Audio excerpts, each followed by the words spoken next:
All right, what's going on? Drive time on a Monday afternoon. We're looking at about 15 minutes past the hour of 2 o'clock. Got a little sunshine here in downtown Salt Lake City, Utah. Still a little chilly after a little snowstorm this morning. Happy Monday to you. Hope you had a great weekend. And as it is every single day, it's good to have you along for the ride. Spence Checketts behind the mic. That young man is Porter Larson producing the program today. We got a lot to do, man. Jam-packed sports weekend, both locally and nationally. Hell of a win by Brigham Young over Colorado. Great win by BYU, an 11-win season. Culminated by a exclamation point over a really good Colorado team who had a very, very good season. Both Colorado and Colorado and BYU were not thought to do very much in conference play this year, and both those coaches did a great job, and they kind of surprised the country for a game that was lopsided and not as entertaining as I thought it was going to be as far as the competition level from both sides. But credit Jay Hill for an unbelievable defensive game plan. Got to Shedeur Sanders early, got to Shedeur Sanders often, confused the young man who's probably going to go on to have a great, great NFL career. And outside of a couple of highlight plays to Travis Hunter, that BYU defense was as dominant as it has been all year, and they had a really, really good season. So, going to talk about that game today. Some rough news for Utah fans. Unfortunately, the theme as of late, if you're a Ute fan, is the good news is taking place about 45 miles down south or so as the crow flies, where BYU is flying high and University of Utah at this point struggling to kind of keep up. So, Keanu Tanavasa, it is, I believe it's official. The news came down. I haven't seen his announcement, but not really sure exactly, if that's going to come from him or not. But ultimately, Keanu Tanavasa is headed down south. He's going to play for BYU, and he's a really good player. He's going to go down there in Jay Hill's scheme and system, and he's going to play really, really well. And it is a big loss. It's a big loss. So we'll get to some of the news today. We will talk about what that means for Utah football and, of course, give the flowers to Brigham Young because they have earned it and they deserve it. Utah Jazz in action tonight. They're going to take on the Denver Nuggets here in Salt Lake City. I'll tell you what. Watch the Jazz-Sixer game, and the Jazz ultimately lost. But I was pretty impressed, and Will Hardy talked about this after the game. You have to focus on these habits improving. You have to focus on ultimately, are you taking steps in the right direction? I'm laughing as I say this because I shouldn't give Philly credit for showing up with all their players, but I'm going to. Embiid played, Maxey played, Paul George played, and the Jazz had them on the ropes. Ultimately, Philly won, and I'm cheering for Jazz L's this year, as you guys know. But along the way, we got to see if there's progress happening, understand what sort of hand we've been dealt. So we'll do some Jazz. We'll do some NBA on the program today as well. Big weekend in the NFL. We'll culminate tonight with a little Monday Night Football. You've got the Lions and the Niners. The Niners are eliminated, but the Lions still have a lot to play for. But two really good coaches, two really fun teams. Don't forget we're your home of the NFL in this market. So after we say goodnight at 6 o'clock, we will make way for some Monday Night Football.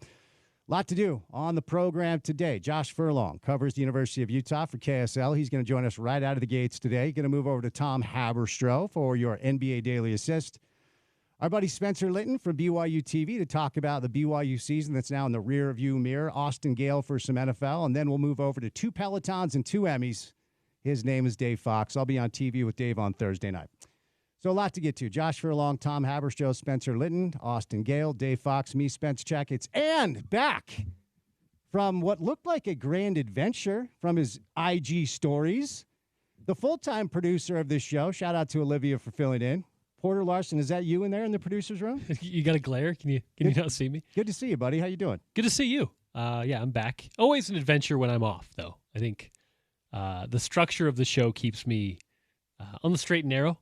But yeah, it was fun. It was a good time. Good to get away a little bit and see some family and celebrate the holidays and as you mentioned, explore a little bit. So back to the sports world, and it's been kind of a doozy of a news morning here in the market. I respect that about you. When you take time off, you get gone, and you enjoy the surroundings we have here in the state, as you should, because we are really, really lucky. All right, Josh Furlong will join us in just a few minutes before we get to Josh, courtesy of our friends at Standard Restaurant Supply. It's your tailgate headquarters. You can get everything you need to make your tailgate epic at Standard Stop by their location at 3500 Southwest Temple or online at standardrestaurant.com. It's time now for your opening tip.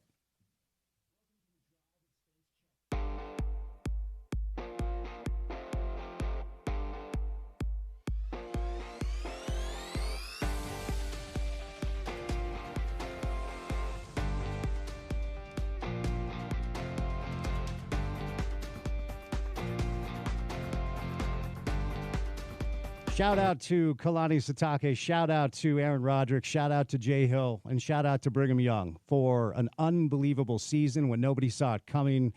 Preseason number 13 in the Big 12 as far as the media was concerned. Vegas, who sets these lines intentionally because there's a new casino built every other week, had BYU the over-under at 4.6. I thought BYU was a 6-win football team.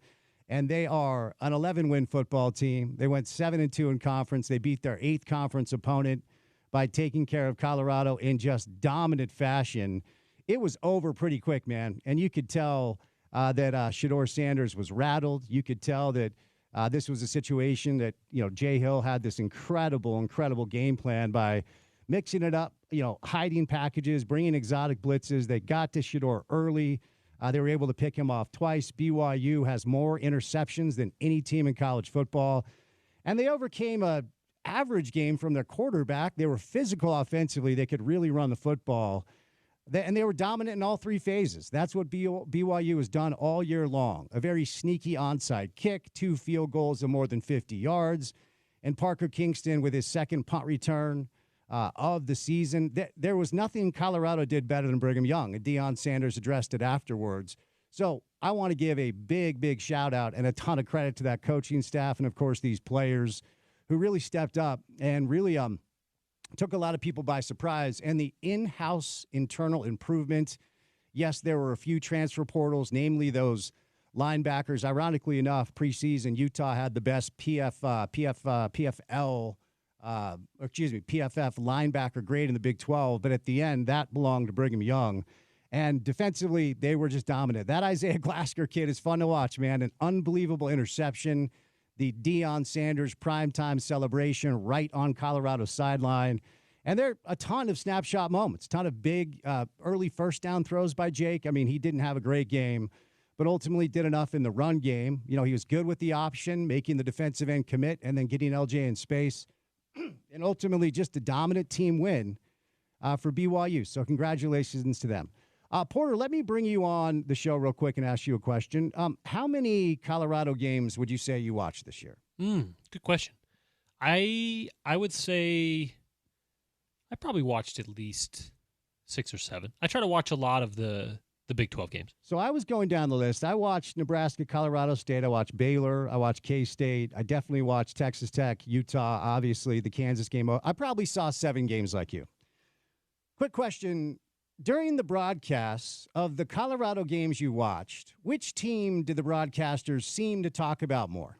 Oh, I mean, it's all about primetime. It's all about Deion. So why in the hell was anybody wasting any time after the game? Like, this is truly stunning to me. I mean, the inferiority complex of that fan base is something else. Like, your team just dominated the game. You just got your 11th win in front of the country. It's a good payout for the athletic department. And you spend an ounce of energy on whether or not Dave Pasch said BYU enough? Like, talk about a fundamental lack of understanding of how media works. Because I guarantee here's how it went. Dave Pasch, the broadcast team, they sit down with their producers before the game. And you know what the producers and the directors say? We are pissing Colorado football on this broadcast. You want to know why? Because their head coach is Deion Sanders. They have the Heisman Trophy winner and potentially the number 1 pick in the draft. Like, the fact that BYU fans for 1 second were upset that the broadcast didn't talk about them enough. I was like laughing because it shows, first of all, it's obvious that they didn't watch any Colorado games this year, because when Colorado was playing Nebraska or K-State or, yes, Utah or Oklahoma, whoever, it didn't matter who the opponent is. It could be LSU with Joe Burrow under center. The broadcast team is going to talk about Colorado because Media 101 is you play the hits and you talk about the stories. This is not the main takeaway But after the game, I'm listening to BYU postgame. I'm watching the reaction by the fan base.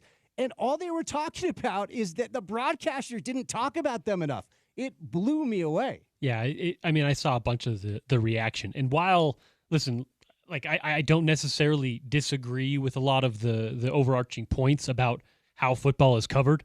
I'm not a huge fan of it.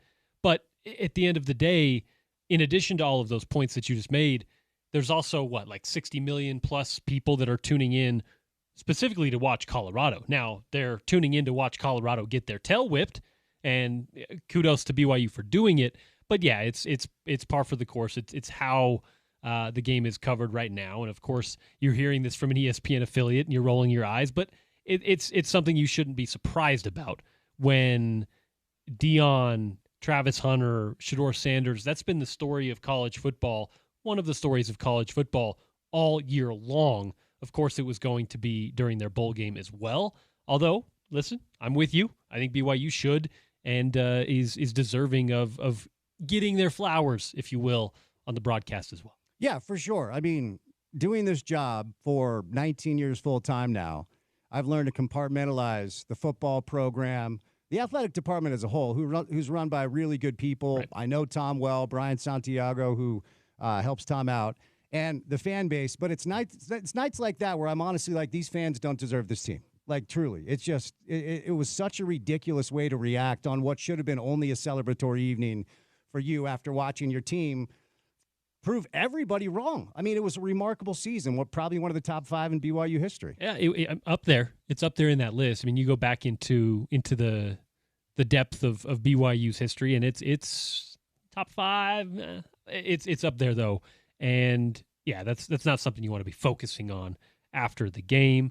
And I don't think that it will going forward as much. But listen, that's as you mentioned, Spence. The inferiority complex is something that I think a lot of people, not just here, but especially here, maybe need to look up and maybe find some awareness in there.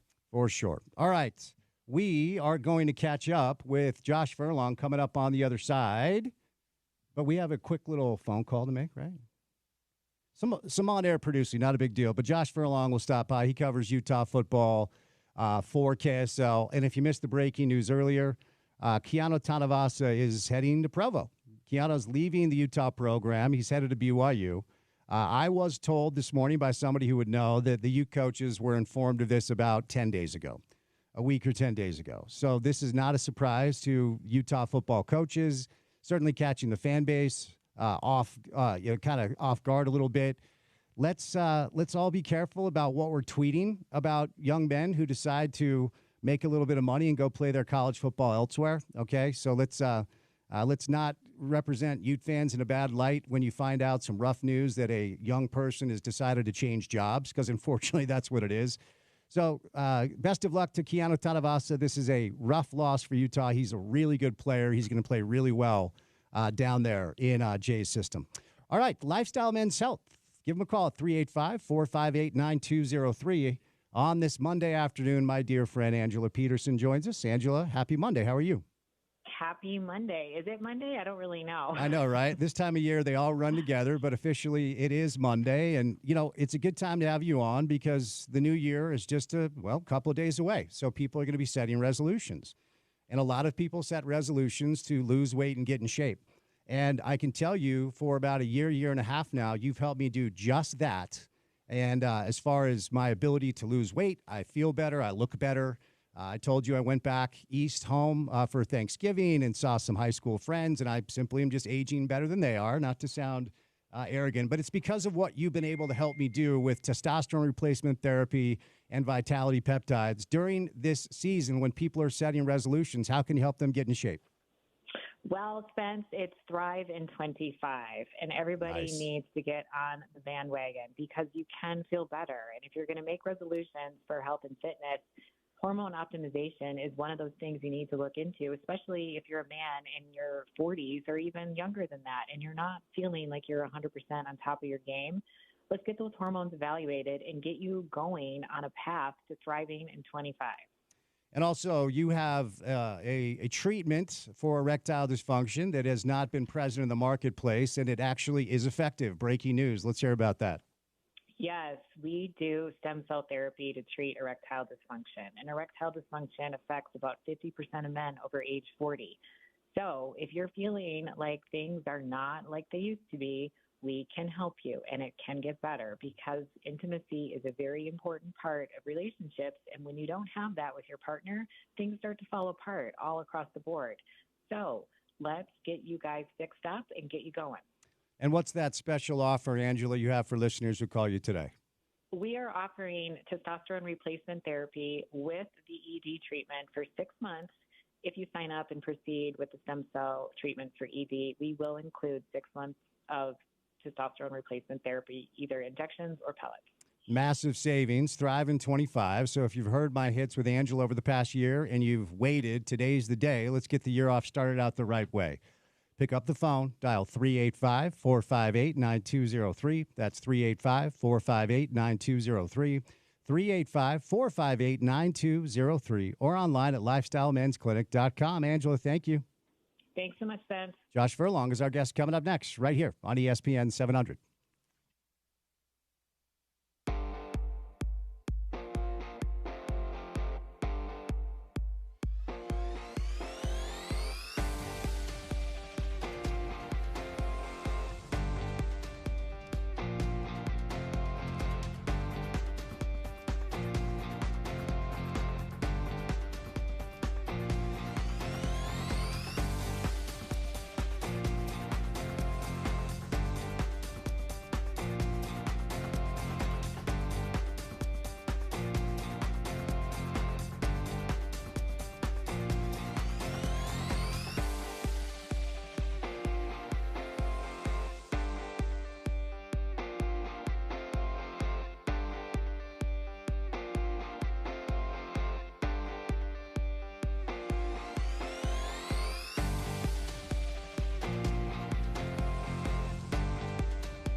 All right. So who's the bandits that you're loosely related to that you went to visit and saw? Who's a bandit? Is it like a bad guy? He's also like a good guy.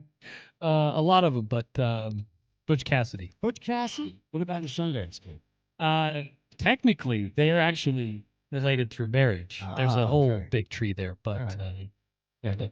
here's the deal: Utah in the 1900s, small ball. Mm-hmm. So if you have family that was out here back then, probably related to a good share of it. That explains a lot. 'Cause you're kind of a good guy, bad guy. Like you like the Butch Cassidy or something. Oh, really? Yeah. Thank you. I guess. Best of luck. All right, some breaking news, kind of, I guess. Josh Furlong joins us from KSL, covers the Utes. Not enough on Monday. So, Josh, used to be official that Keanu Tanavasa is headed down to play his football for Brigham Young next year. And obviously, this one hurts for Ute fans, yeah? Yeah, I mean, I think out of all the players that have gone into the transfer portal, this one's probably the biggest impact. I mean, it's tough when anytime you lose a starter like that, a guy that was absolutely bought into the program, wanted to be able to be there. He wasn't a captain, but he was in terms of how he kind of motivated people and got the most out of everybody. He was well respected, a guy that everybody loved. Productive on the field, really try to ramp up everything. It sucks, right? And anybody trying to downplay it and say, oh, we didn't want him or he wasn't that productive is just lying to themselves. I mean, this is a guy that is going to do well at BYU. And the nature of it is that's the transfer portal. And, if Utah's not willing to match or whatever that may be, it's tough, right? Money talks at this point, and loyalty can only go so far. And I'm not trying to say that this is exactly Keanu's thing, but I'm just saying in general, the transfer portal, it's a tough thing, right? And you've got to balance a lot of different things. And for whatever reason, Keanu felt like it was best to be able to play at BYU. And it's kind of crazy to see the social media reactions to this. I mean, it's been pretty heated based off of him more than anybody else. And so I think that shows kind of the passion that fans have for him and this rivalry. And it's just wild. I mean, it's tough, but it is what it is. And, I always say, people need to just lock in with the players that they have and have fun with it, roll with it. Utah doesn't change necessarily. They'll find somebody to fill his role. It just sucks to lose a player like that. And allow me the time on this Monday and the space on this Monday for a little PSA. Josh, I'm not saying you, but for anybody listening right now that's upset about this news, you always have the option to, not tweet. You can always just not tweet. Because ultimately you have to understand that all of these players, all of these young men are going to see what you are tweeting. And when it doesn't represent your school or your football team in a positive light, you are being part of the problem. Yes? Oh, absolutely. I mean, I know very firsthand that these, players and coaches and parents, they see this stuff, right? And, it's not like this is all going to go away just because, some of you decided to put Twitter away. But I think the message there is like, you never know what's going to happen. I mean, for example, Isaac Wilson entered the portal, and there was already hateful things about him. Obviously his play at the end of the season wasn't what they expected it to be, and so fans were frustrated, and bad things were being said about him on social media. But then when he went into the transfer portal, it even magnified from that. And yet he still found a way to come back and come back to Utah. Now those same fans have to, delete tweets that they made or do different things that they're at the end of the day, let's just be normal humans, right? Let's not be so vitriolic. And at the end of the day, it's also just a kid trying to get his way through college, and trying to make some money and do the same things that you and I are trying to do, make some money in this life. So I personally, I don't understand it. I've never been a fan of any sport that much where I'm so upset about it. So it's hard for me to comprehend this. But I understand the passion. I understand, the frustrations. But at the end of the day, these are real people as well. They see it. It hurts. It's not something that you want. And I'm sure this decision for Tanavasa and any of these other players didn't come lightly, and I'd hope that they don't look at Twitter or other things. But at the end of the day, you're going to see it. Some of the stuff gets back to you. And if not, it's going to be your parents. Years ago, I had my wife, she would read some of the stuff online, and it hurt her based on the things people said about me. There's nothing she could do to control it, and that's just the nature of it. So my recommendation is just don't do it. If you're going to tweet negatively, like it's just not worth it. It really isn't. Yeah, well said. And when you're a front-facing public personality, like I had to, like you, I had to, kind of walk my son through things that he would see fans, send at me, and it does hit differently when your family starts to become affected. And so, look, I'm not trying to preach or be holier than thou. And to Josh's point, just because the two of us are asking for decency doesn't mean it's all going to stop. But I do think, Josh, there's a conversation to be had. If you take a step back, let's say you're Josh Furlong from Oklahoma, and you have no frame of reference for historical pedigrees of either Brigham Young or Utah right now, like you just kind of have to admit what the current climate is, and that is BYU is kind of the hot thing right now. And Utah's got some work to do to kind of get back to where they were not too long ago, luckily. And, you trust the coaching staff and Kyle and all that, but you got to give BYU a little credit. And if you're a player choosing between the two, it's kind of understandable if right now you would choose BYU. Absolutely. I mean, this is the thing where it's not easy to stay on top forever, right? I mean, this isn't Utah or BYU specific. This is just any school, and so Utah can sit there and rest on its laurels and say that it was doing well, and they're ranked coming into the season, and they're picked to win the conference. Nobody cares about that, and unless you're going to do things that kind of keep you on top, it's easy to kind of fall down to the bottom and be forgotten. And right now, a combination of BYU doing really well, you obviously come into a bowl game and absolutely smoke a Colorado team that's going to have national attention, and you've got some good backing from boosters, and the university is seemingly kind of putting some money in, more so than we've ever seen from BYU before.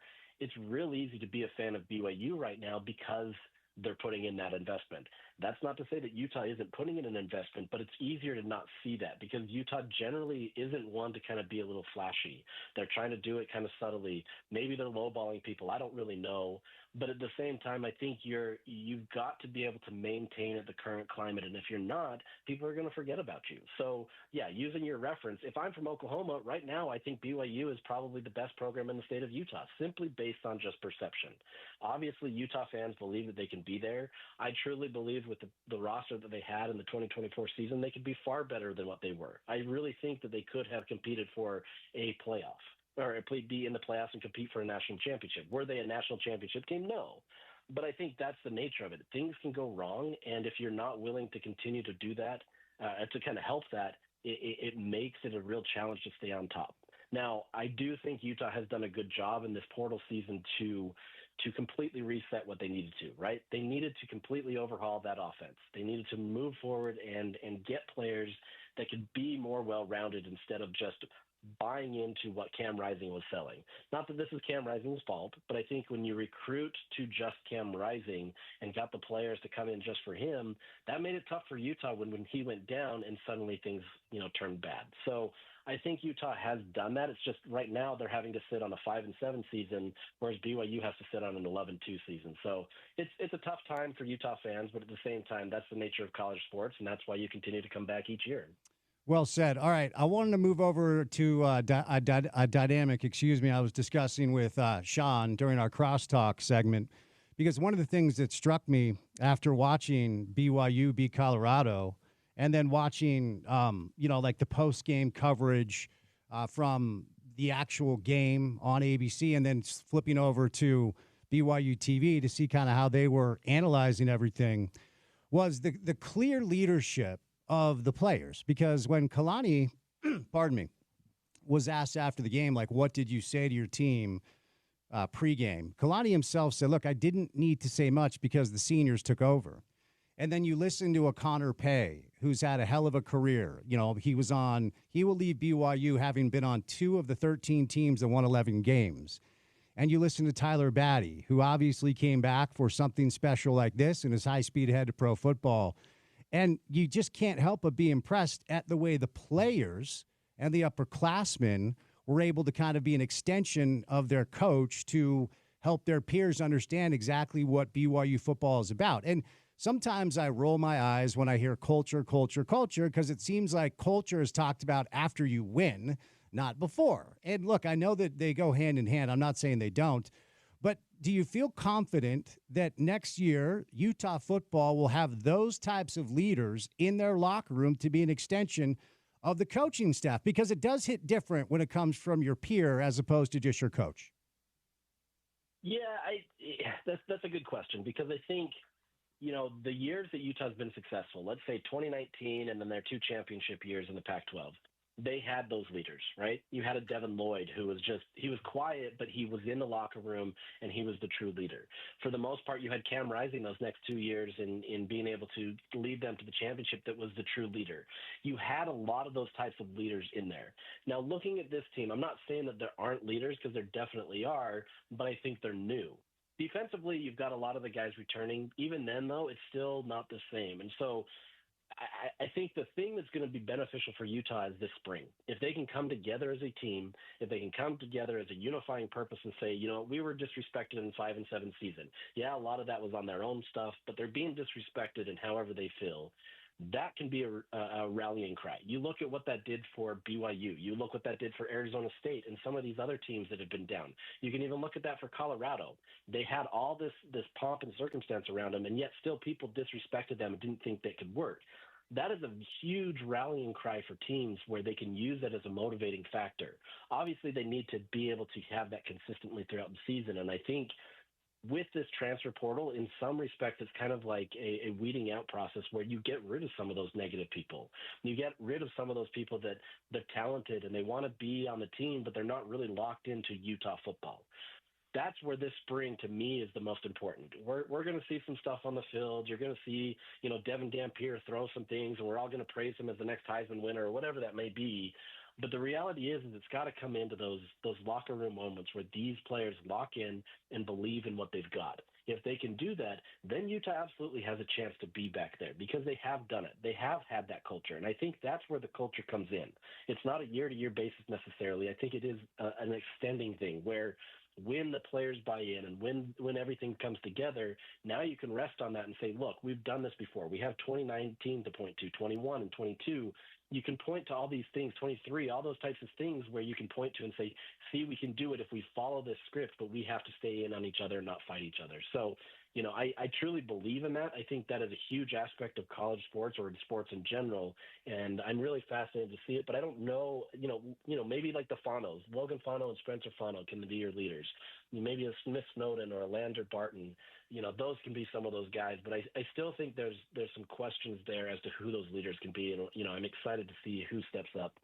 Let's move over now to the transfer portal. You've been doing a great job to keep us updated, and I definitely rely on a lot of your work to be a North Star for us over here.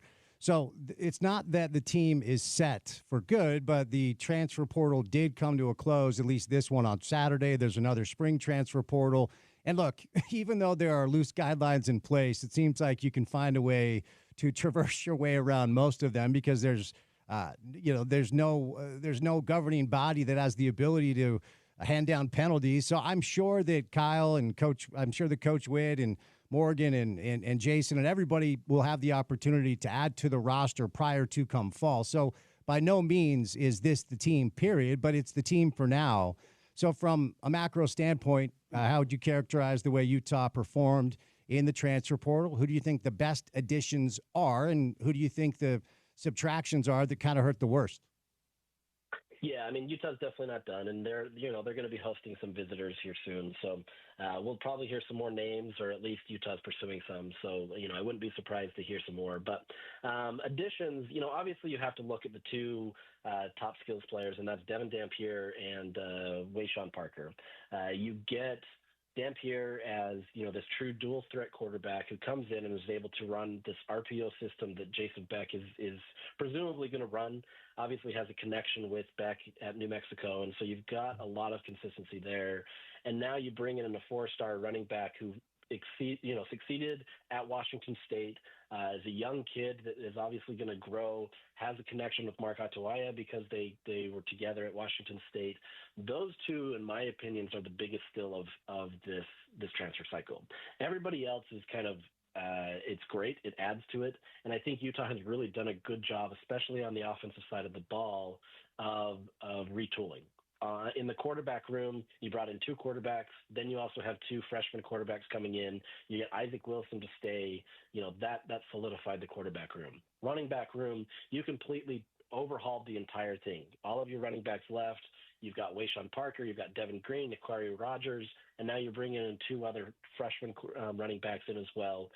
There's a lot of potential there, whether it's, youth and some with experience, where you can now have presumably talent that can return and be the types of players that Utah wants.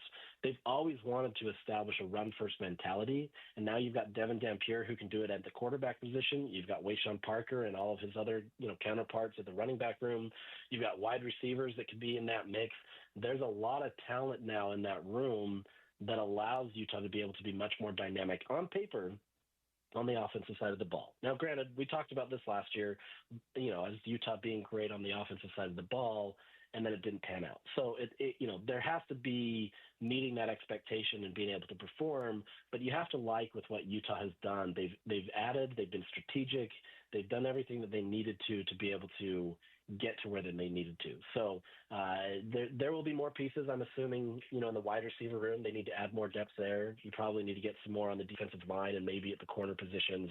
But by and large, Utah's done well to be able to build up to what it needs to and move forward for the next year and with a lot of optimism that they can do well.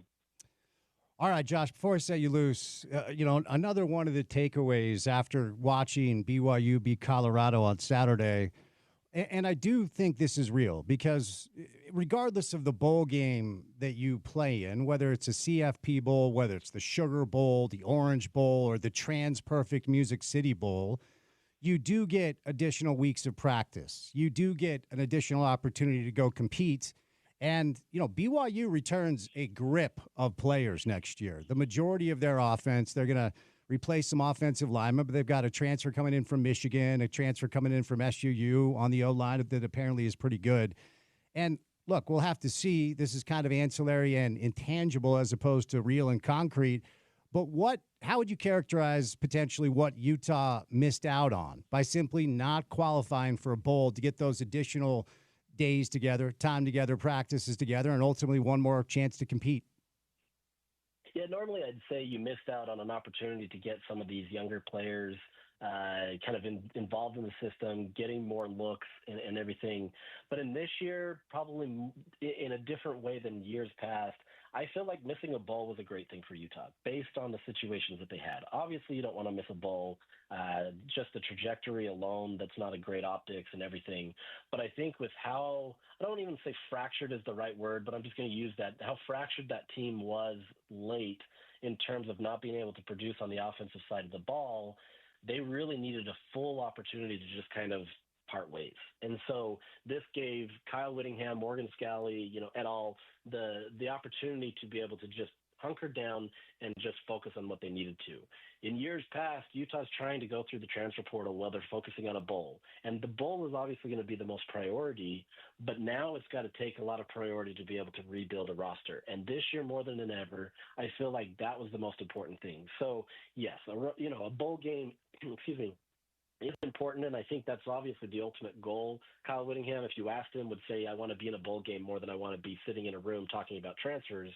But at the same time, I think this year it was very beneficial for them because they could sit back and do things that they probably couldn't have done. I don't know if we could play revisionist history, but I don't know if you get somebody like a Wayshawn Parker because you're not able to go on a full court threat in terms of being able to attack him and try to host him and do what you need to when you're trying to prepare for a bowl. So there are benefits.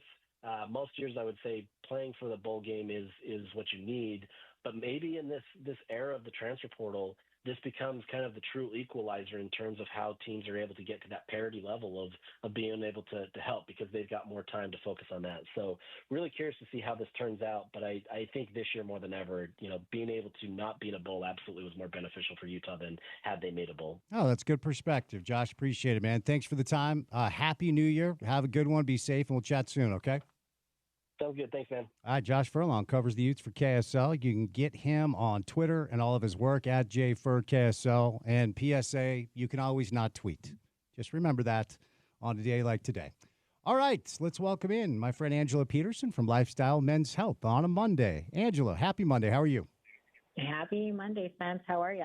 I'm good because I'm about to thrive in 25. See what I did there? Yes, We've got our new motto. There we go. We've got the new year coming up. People are going to be setting resolutions, and ultimately you've been able to help me get in good shape, really good shape, the best shape I've been in a few years through Lifestyle Men's Health with testosterone therapy replacement, also vitality peptides. How can you help our listeners get in great shape in 2025?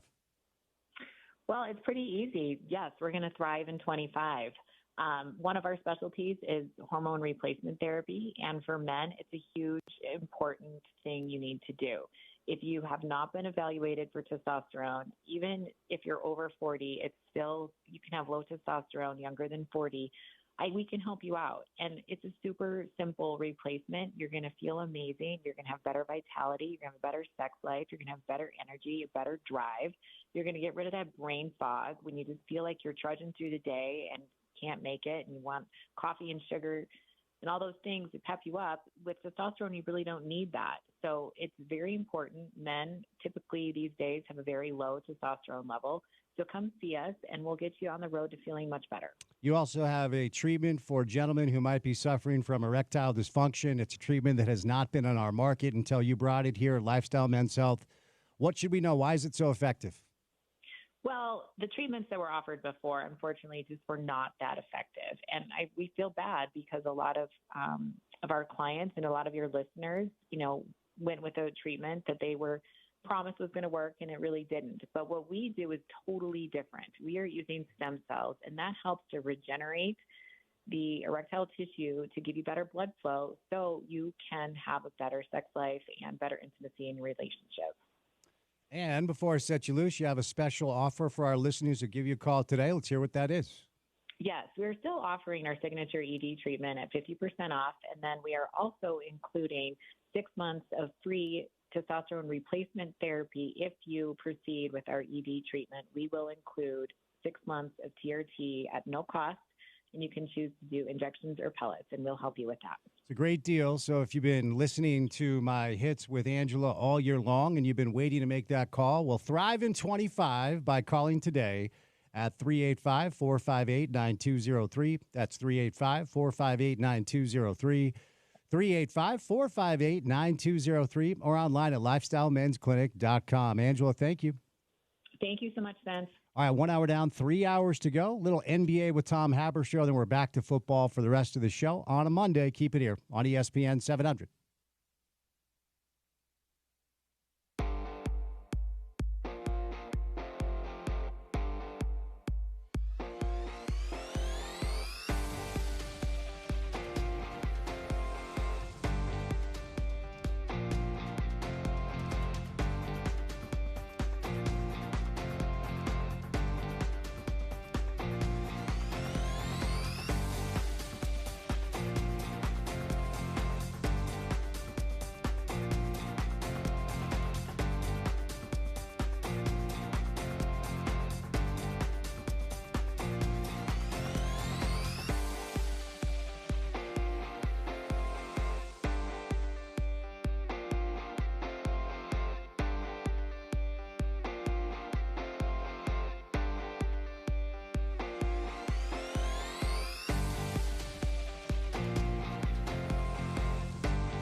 30 minutes out of the freezer. It was melted just enough for that little crunch.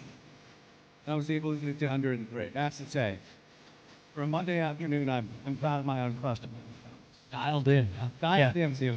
I think about 15, 20 minutes out of the freezer is prime time. Yeah. No doubt. Monday afternoon, NBA Daily Assist, Tom Hammer Show. Tommy, happy Monday. How we doing?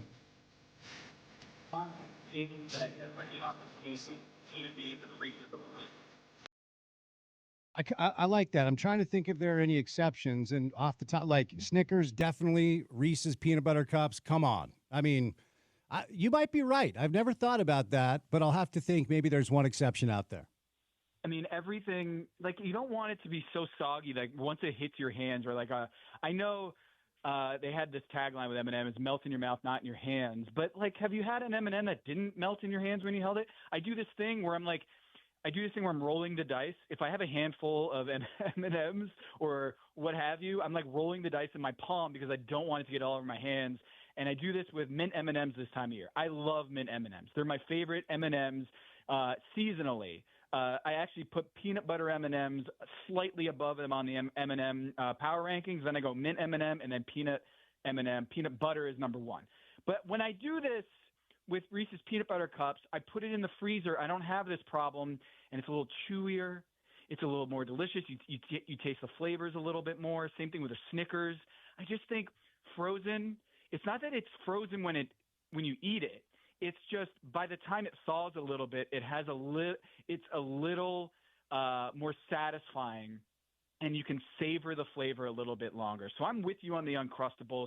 The idea that you put it in the freezer and then you let it thaw a little bit, and it has that a little bit more texture to it. I'm a big fan of utilizing the freezer for things that you would not normally KXRK HD3 ESPN than to prolong how fresh they are. I just want to do 20 more minutes of this. I'm not sure that we need to talk about basketball. Let me ask you one more question. Porter brings up a good point. Have you ever frozen a Rolo? That might be a little complicated. I have not frozen a Rolo, but I am not opposed to it. Okay, fair enough. Fair enough, Tom. Hot topic, hot takes with frozen candy. Tom Haverstraw on a Monday. All right, moving on, even though that was fascinating and very well done. So the Jazz welcome in the Sixers. And, I actually thought that was like best case scenario for the Jazz this year because, and Will talked about this after the game. Will Hardy talked about this after the game. And so I always hesitate to give credit when teams show up with their players. But as we've talked about, sometimes in Salt Lake that doesn't happen. But Maxey played, Paul George played, Embiid played, and Philly ended up winning. But it was as well as I think I've seen the Jazz play all year on both ends of the floor. And Will kind of talked about that. So you do a lot of work on the Blazers broadcast, and it's good to have that perspective because Portland and Utah right now are kind of doing the same thing. So when it comes to, the fan base watching the team and seeing the team lose, oftentimes we hyper-focus on the result, but ultimately with both these teams right now, you do have to be looking for incremental growth and improvement. Is it fair to say that even in losses, there are things that you can take away to say, yeah, this looks like things are kind of moving in the right direction? Well, I mean, that Portland game the other night was really fun to watch. Mikhail looked like he was Kevin Durant out there. He was awesome, hitting every three-pointer, it seemed, on the floor. Markkanen was great. There's just a lot of good competition. I think that's what you're getting at. You want these teams to be competitive, to play really hard both ends of the floor, and that adds to the excitement. Scoot Henderson hitting that shot late was great theater. Zach Harper wrote a great piece in The Athletic about this, taking his nephew to the game and getting a Scoot Henderson jersey and hoping and praying that Scoot would have a good game, and then he delivers in epic fashion with that game winner over Walker Kessler. But, you want these teams to be competitive. You want them to have their moments. You want Mikhailuk to show up and have an outstanding performance like that out of nowhere.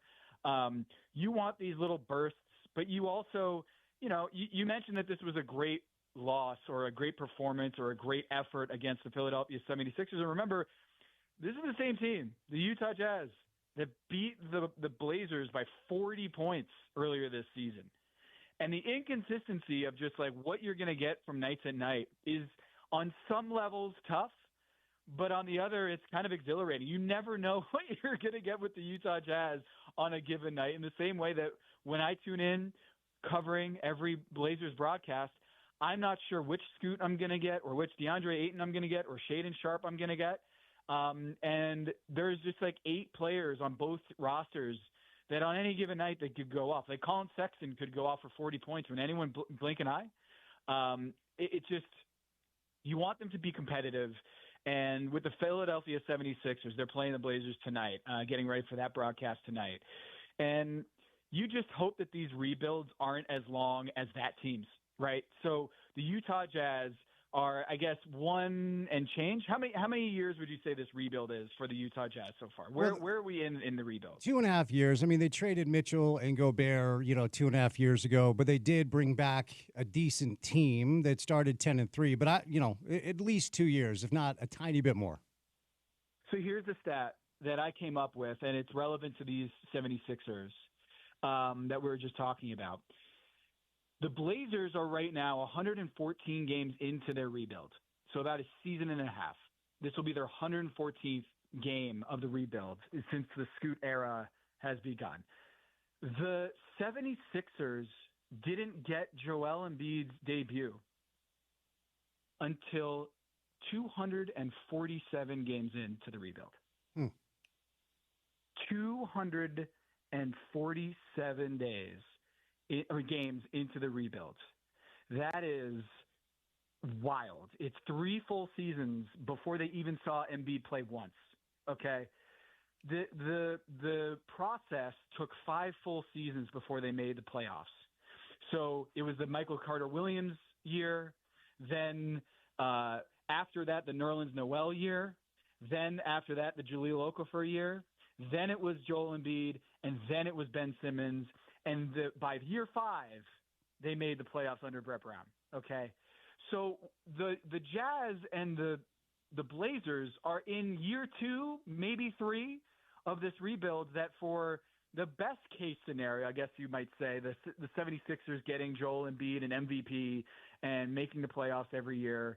I guess we should be thankful in some ways. Is that like, okay, we have some pieces here, but man, those Sixers fans endured 4 seasons before they saw anything consistent.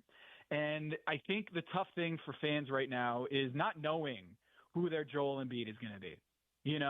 Like I think that's the tough thing is, the Thunder are used as an example of, a quick-ish turnaround. And it was like 3 full seasons of bottom dwelling in the Western Conference before they made the jump. But they at least had Shai Gilgeous-Alexander. And he fit the timeline of the rebuild in ways that Markkanen does not. And in the same way that like Blazers fans are really excited about Jeremy Grant and about the, Malcolm Brogdon last year, where it was like, oh, these guys are really, they're good. They're competent. They're really good NBA players. Anthony Simons is kind of in the Markkanen boat where it's like, it's tough to figure out who's going to be in for the long haul and who's, fits the right timeline. And that's what's tough about these rebuilds is, yeah, you can look at the Sixers and say, look, it worked for them, but that took 5 years before they made the playoffs. And it was only until year 4 that they actually saw Joel Embiid play. And for the Jazz, it's who is our Joel Embiid, and do we have to wait 4 seasons to get him?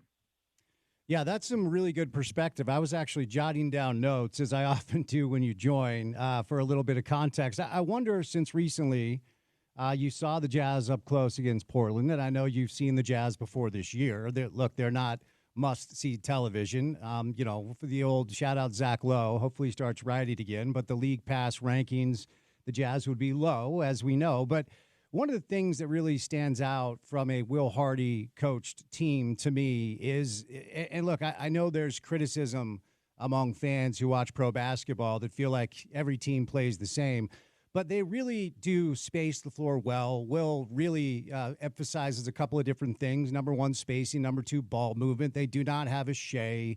They do not have a Luka. This is not a 1-4 flat ISO ball dominant team. This is everybody eats. What stands out most about just kind of stylistically and schematically that Will Hardy asks his team to play like offensively? Well, I think they have the right shot profile. Like they take the right shots, and they're from the efficient areas on the floor. They try to get to the rim, and they have an amazing free throw rate on the team, which is you usually think it's a superstar league. They get superstar calls. And then you look at the fact that they have taken the 7th most free throws in the NBA. And if you look at it from a ratio of field goal attempts, they take the 2nd most free throws in the NBA. So I think in terms of their free throw rate, where they take their shots on the floor, they're top 10 in 3-point rate, and they don't take a ton of mid-range jumpers. It seems like the quote-unquote process is good right now in terms of their shot profile and the way they run their offense. And the hope is, like, you plug and play. If you suddenly find yourself with a De'Aaron Fox or with Shai Gilgeous-Alexander, with a Victor Wembanyama, with a Jalen Brunson, someone who just like comes in and you're like, oh, this is like a franchise guy. That hopefully you plug and play and suddenly you go from 20 wins to a 40, 50 win team. And I think that's the good thing about Will Hardy is it does seem like the framework is there. It's just a matter of the ingredients, whether they're top notch. And so far right now, I think everybody on the Jazz would admit they can't compete at the top levels of talent right now. They can't. And so the hope is that they continue having the right habits, building the right process around their players, right system, and then hopefully once the personnel upgrades, so will the win-loss column. All right, moving off the Jazz here, let's talk about a couple of big picture, NBA things before I set you loose. For our listeners who do not follow you on Twitter, they should, or subscribe to the Substack, they should. I just saw this today. So LeBron James, 40 years old, and according to what you wrote, 4 separate Hall of Fame careers at this point in his career. And he came out today and said he feels like he can play another 5 or 6 years. We'll see. Did he say that? I missed that. Yeah. He said that earlier today. I mean, look, who knows? We'll see. I doubt he would want to do that. But unpack what you kind of outlined, because it is pretty jaw-dropping as far as according to what you wrote, the 4 Hall of Fame careers LeBron has stacked over his time in the league. Well, and I wrote that after last season. Wow. So that makes it crazier. He's already added, another segment. Now you can argue whether this is, his best work, but you can't argue with he's still averaging 24 points, 9 assists, and 8 rebounds a game at age 40. Okay, so he's still adding to his resume. But what I did was over at basketballreference.com, they have this metric called Hall of Fame probability. And what that does is it quantifies your chances of making the Hall of Fame based on past voting ballots. What voters value championships, all-star teams, longevity. There are all sorts of metrics that go into, they can predict with pretty good certainty whether you have a Hall of Fame resume. And what I did was I thought, what if I treated 4 different segments of his career in chronological order? I'm not like picking one year from later in his career with the Lakers and then one year with the Cavs. I'm actually going in succession, like his first 7 seasons with the Cleveland Cavaliers, then the Miami Heat years, and then the Cleveland Cavaliers' 3rd stint and the Lakers stint. If I break those into 4 segments, not necessarily with 4 separate teams, but the first 5 years, then the next 4, and the last 8. If you separate it that way and you plug it into that Hall of Fame predictor with his all-star numbers, his titles, how much he's finishing at the top of the leaderboards in various categories, all of that goes into the elixir, and it spits out a Hall of Fame probability.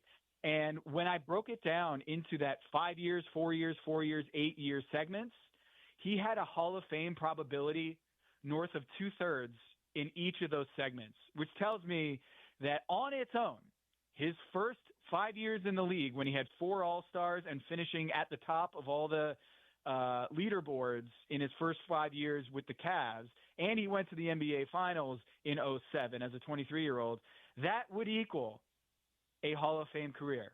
Then the second stint when he wins a title with the Miami Heat and he has 4 All-Stars in 4 years, that alone is a Hall of Fame career. And then after that, he has 2 titles, 4 All-Stars from 13 to 16.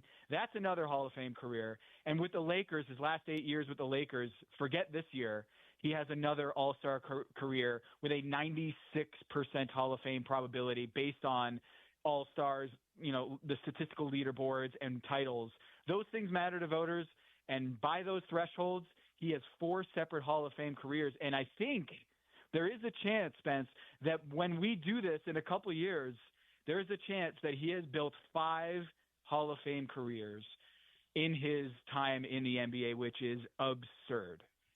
That is wild. I don't think I certainly have never seen it on paper the way that you outlined it, but I don't think I've ever even considered it. Although love him or hate him, you got to respect what he's done, certainly as a player in this league. All right, I wanted to get your thoughts on. It's funny, we had last Friday, Frank Layden was good enough to roll out on site on a remote.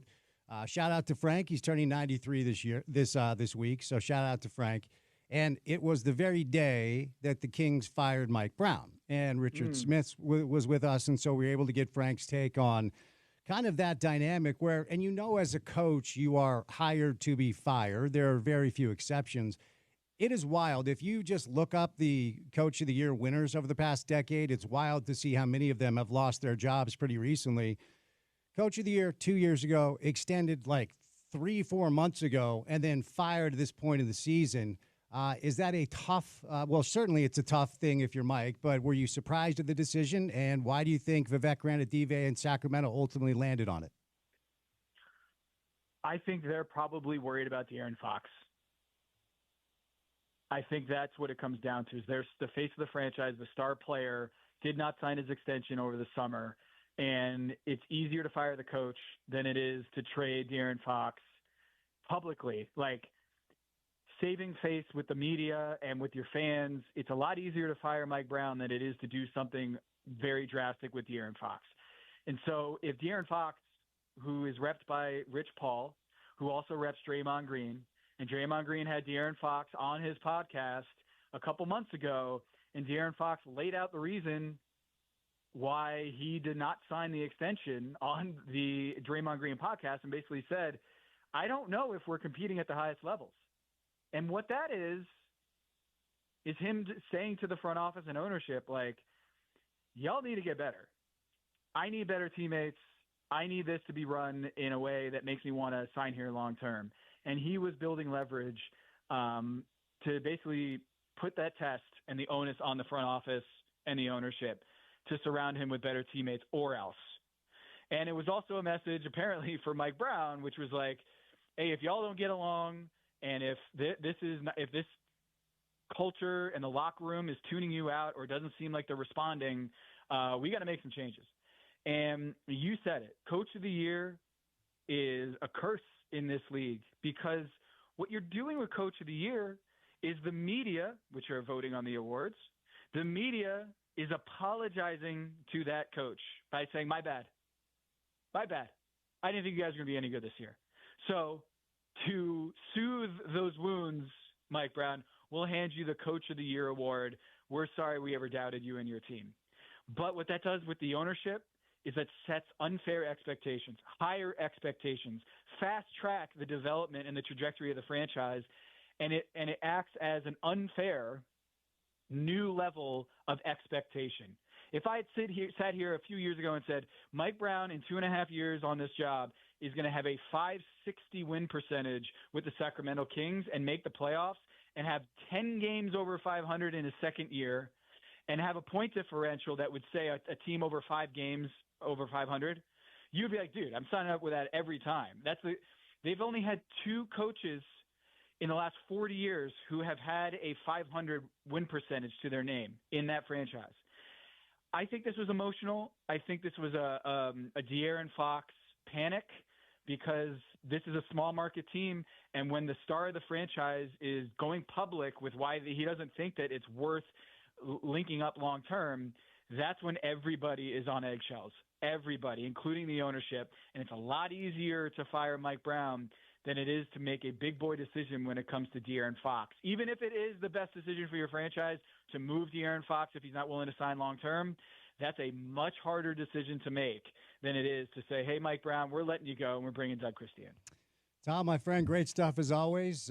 Happy New Year. Have a great one. Be safe, and we'll chat soon, okay? You got it, Spence. Thanks so much, man. All right, the great Tom Haberstroh. You can check out all of his work. Very, very smart basketball mind. At Tom Haberstroh is where you find him on social media. Brought to you today by our friends at Bout Time Pub. It's Utah's premier sports bar. They have amazing food and killer cocktails. You can make Bout Time your place for sports or even brunch.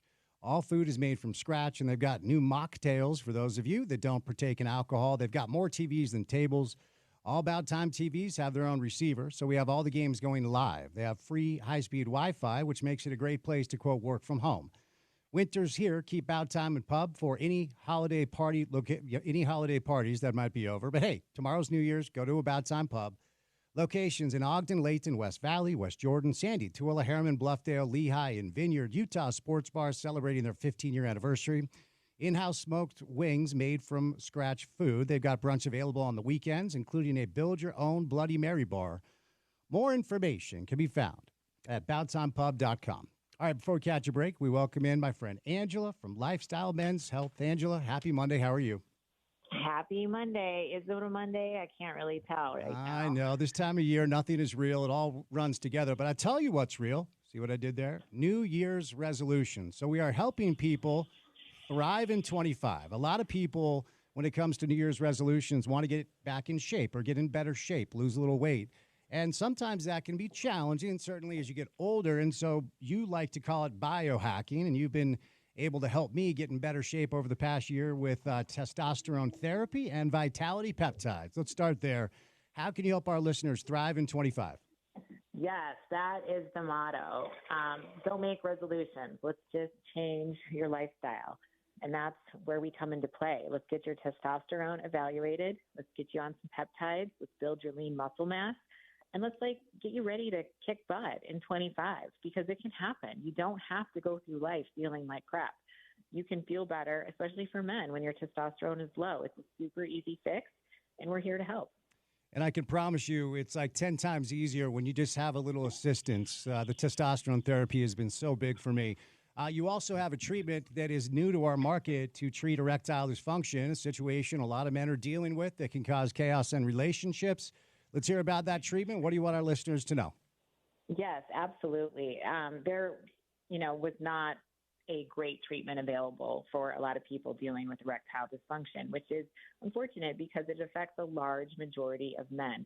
We are using stem cells to help regrow and repair that tissue that's needed to maintain an erection for a healthy love life and better intimacy. We've had great success. Our treatments really work, and we're going to do everything we can to get you back to feeling and doing better in your relationship. And what is the special offer you have for our listeners who call you today? We are still offering our signature treatment at 50% off as we are kind of rebranding the Lifestyle Men's Clinic here in Utah. And then with that, we are also offering 6 months of testosterone replacement therapy at no additional charge. And you can choose to do injections or you can choose to do pellets. There you go. Start your year off the right way. Get things rolling in 25 by calling Lifestyle Men's Health. It's a great deal. Here's the number. It's 385-458-9203. That's 385-458-9203, 385-458-9203, or online at lifestylemensclinic.com. Angela, thanks so much. Thanks so much, Spence. All right, we're back to a little football. Well, quite frankly, it's football the rest of the way. College football next with Spencer Litton, some NFL with Austin Gale. It's Dave Fox later on a Monday. Keep it here on ESPN 700.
of this rivalry. Yeah, as I've been saying all day, Spencer, a little PSA. An option you always have is to not tweet.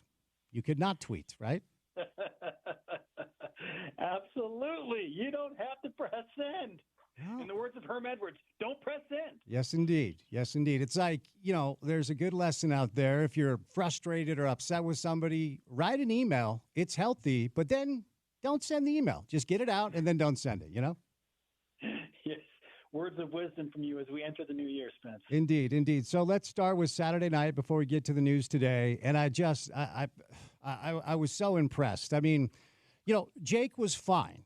He wasn't great. He was fine. He was good in the running game. He was okay. Actually, wasn't even okay, threw some picks. But he did enough under center. It was the physicality they played with on both sides, quite frankly. The O-line, L.J. Martin, defense with turnovers, big plays. I did not see that coming. What stood out most to you with BYU just smoking Colorado? Yeah, straight up the physicality and speed, frankly, of BYU. I wondered how the speed of the Cougars would match up with the likes of Colorado and their receivers on the outside and everything the Buffs had going for them. But my gosh, I mean, to echo the sentiments of Chad Ochocinco and Shannon Sharp in their postgame recap, they couldn't believe what their eyes were telling them, that BYU looked like the more athletic, more physical team than Colorado. I wasn't as shocked about the physicality that BYU brought, but again, just watching Parker Kingston outrun much of Colorado's team and their special teams, and just the feel of the game from the get-go was that BYU was dialed. I mean, they looked ultra motivated and very intentional, and they owned the trenches. So that was what stood out most to me. And I mean, between you and me and all the listeners, the great Jay Hill walked up to me about an hour and a half before the game, and he asked me to take a picture of him on the field, and his wife was having him get some stuff for posterity's sake. And then we just talked about the matchup, and I asked him how he was feeling overall, and he said, well, I really like how we match up with these guys. And then he just said, look, we're dialed in. We're really prepared. Don't be surprised if we roll these guys tonight. Oh, wow. And yeah. he walked away from me, and I looked at my producer, and I said, I love that he's confident. I wish I felt as confident as him, but what does he know? And, I mean, Jay just was like an agitated, not in a bad way, but almost in a good way. Like the preparation was next level by the defense, and they just kind of stewed in the idea of being a 3.5-point underdog. And once again, BYU not being taken seriously, and they did not like the circus and the hype and all the chirping that was coming from Colorado's players in the buildup. And they just ruminated in it, and they prepared it like they were bothered by it, and it showed. So Dave Nixon, Blaine Fowler, two other friends of the program, after the game, I thought David put it really well, because Jay is known for disguising looks and bringing exotic blitzes, right? And I thought that's exactly what happened, but they were able to get pressure with 3. They were able to get pressure with 4, and then they brought different looks from all over the field, and they got to Shedeur early, and they got to him often. And you know what stood out to me the most, Spencer, is after Shedeur hit Travis Hunter for that, and I mean, it was just a crazy, awesome play by Travis Hunter, who's going to get you a couple of times a game. There was a lot of time left, and it was still 27-7, but Shedeur did not celebrate for 1 second. Like, he just walked to the sideline, and that's a kid who celebrates everything, as does his brother, who celebrated several things a little bit prematurely. But that's when I knew that they were cooked. And, yes, it was a 20-point game, but I've seen Colorado come back because of that offensive firepower. When did you, from your perspective, feel like this thing is over, BYU's got him? The body language of Colorado going into the halftime locker room after Will Ferrin drilled that 54-yard field goal to make it 20-0, and the shutout in the first half was complete, told me everything I needed to know. I looked at everyone around me, and I had 4 or 5 people on our crew around me, and I said, that team is beaten. Like, look at them. They are done. It's only halftime, but they look like they are done. And maybe that was premature on my part. Turns out it wasn't. But it felt to me like after Will made that field goal and BYU took that big of a lead and all the momentum, and the Cougars are celebrating with all the BYU fans, and the Colorado fans, which outnumbered BYU fans probably 2-1, were just all sitting there in almost stunned silence going, what is going on here? To me, the body language of Colorado going into the halftime locker room told me that they knew they were not going to win that game. And to your point, yeah, I noticed the same thing. BYU is up 27-0, but then Travis Hunter has one of, his Heisman moments, and he's just an unbelievable talent. But he scored, and again, I looked around. I noticed what you did, which is they know where they are. They know that while this is a good play, they can't get anything else going, at least not consistently, and their defense can't figure out BYU's offense right now. And it wasn't like BYU's offense was super great. I mean, they had some really nice play designs from Aaron Roderick and some clever screens that were drawn up on 3rd and longs, and they converted first downs. And you talked about Jake's ability to run and extend plays, but BYU turned the ball over 3 times, and it was never close. So can you imagine if BYU took away like one of those turnovers, maybe 2? They're probably putting up 50 on Colorado. It kind of felt like it should have been that. But ultimately, yeah, to me, this game, body language speaking, was over at halftime. All right, one more question about this game, then we'll move on because there's obviously some news today that we need to get into. But before I ask you the question about this dynamic, I have to ask you a precursor question. How many Colorado football games, Spencer, would you say you watched this year? I watched the Buffs probably 5 or 6 times this year. Yeah, I would say that. Yeah. No, I would say, yeah, same with me. I haven't seen every single game, but I watched the rivalry game. I saw the brand games and several of the Big 12 games. And I just need to ask you, when you watch those broadcasts, which team did the broadcasters talk about more? Deion Sanders and his son Shedeur and Travis Hunter were the story. Bro, you need to calm the masses down there. Like you're in media. This is Media 101. I guarantee the broadcasters were in the pre-production meeting and their producers and directors said, remember, we are pissing Colorado football all over our broadcast. This was not an anti-BYU thing. My man, you got to help me out.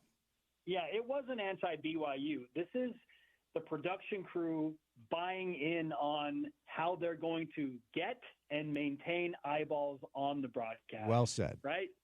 Broadcast 101. How do we keep the people's attention as long as we possibly can? And when BYU came out and dominated, it was, well, let's just go ahead and push it forward and talk about where Shedeur might get drafted and how the NFL games will factor into that. And what's Travis Hunter going to become at the next level? And the emotions of Deion coaching his last game. How does Deion continue to build the program after these 2 incredible stars leave? I totally understood it.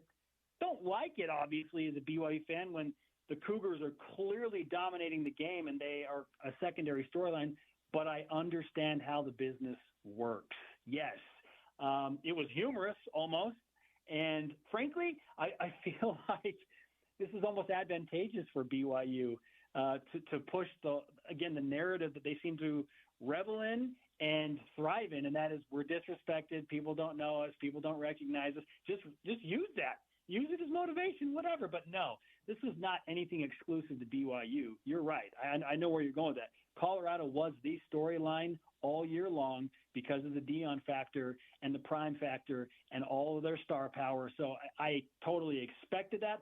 I think the one area where I do kind of understand BYU fans' frustration is at the end of the game when it felt like they had expended most of their material on Colorado.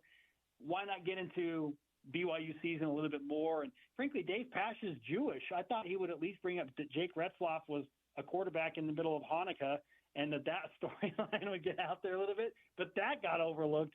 So, there's a little bit of me that understands why BYU fans were bugged that at least at the end of the game it still wasn't talked about. But you're right. Like it's Colorado's world. And as long as Deion Sanders is their head coach and they've got star power, like this is how it is, and we just got to deal with it. And on a night like that, where you just culminated what is probably a top 5 season of all time, any bandwidth or energy spent on the broadcast was just wild to me. But do you think this is a top 5, I'll say, BYU season/team of all time?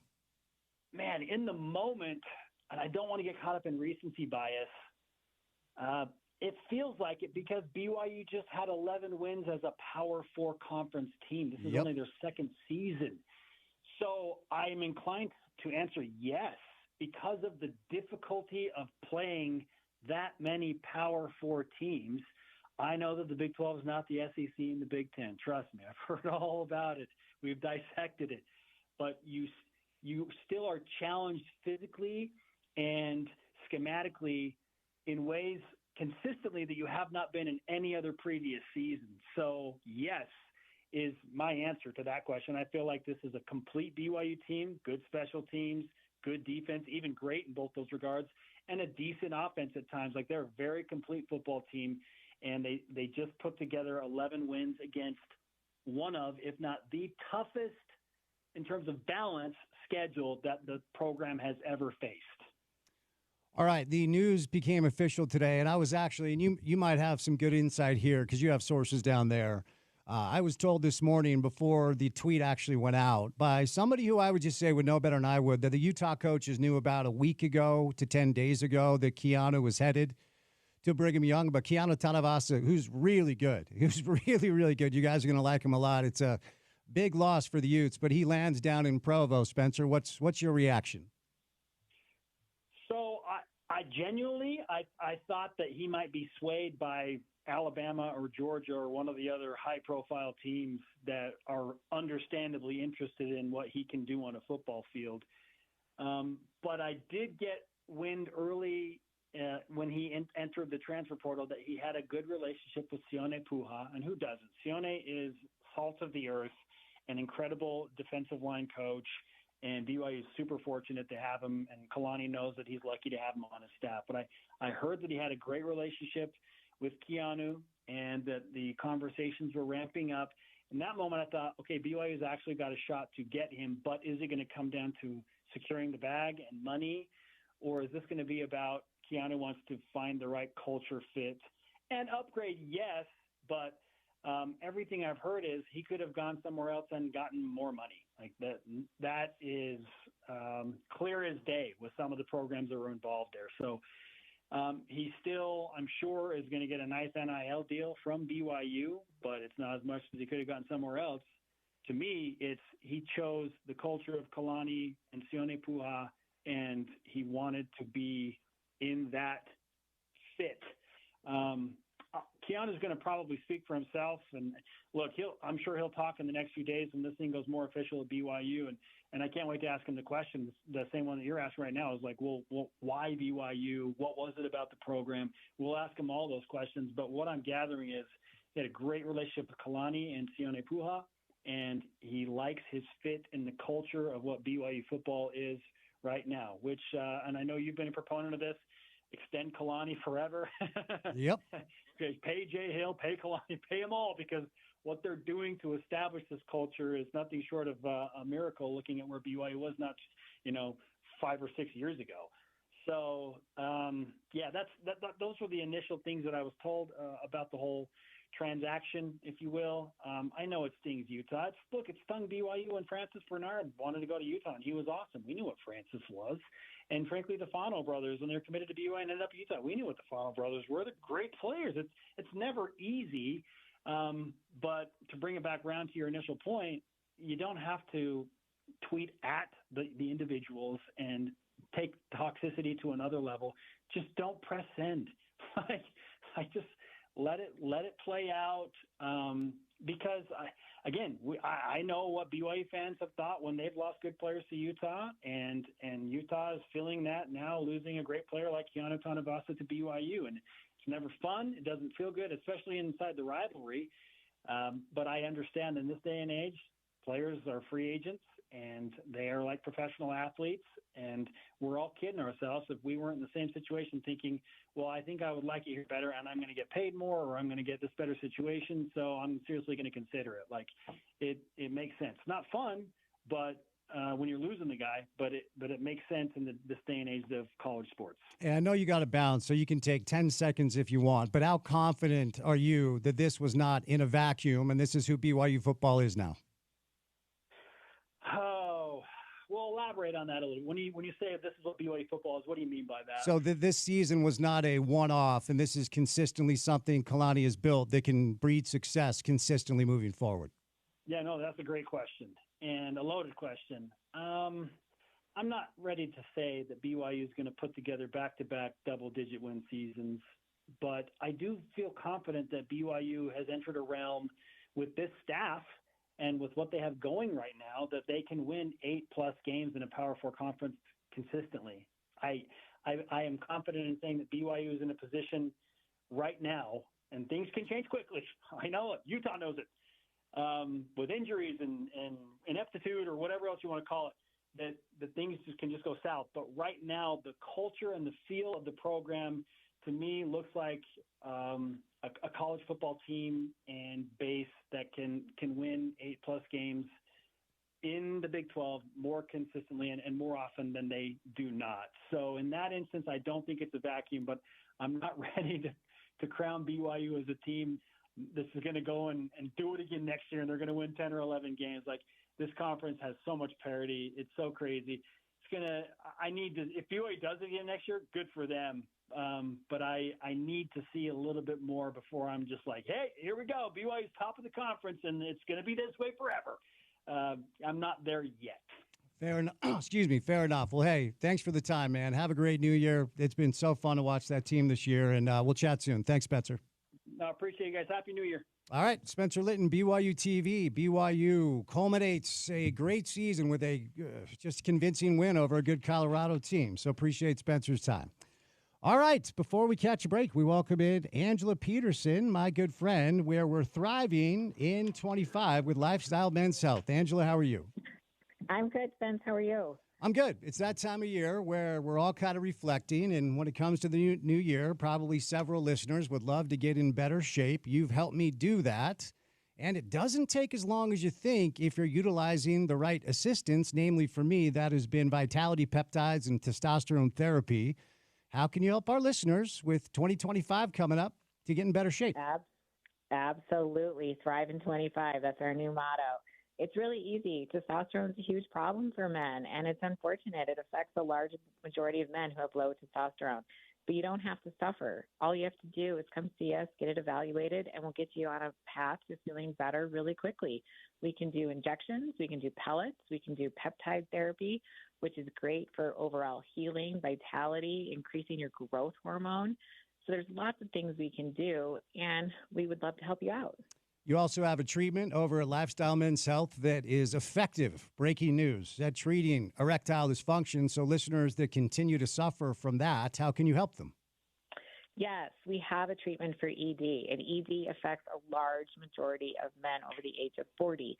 Even if things are okay but not great, now is the time to do something about it because it's just going to get worse. So if you want to improve your love life, if you want to be better to your partner, if you want to increase intimacy in your relationship, you need to get this fixed because it's super easy and it really does work. We can make things a lot better for you.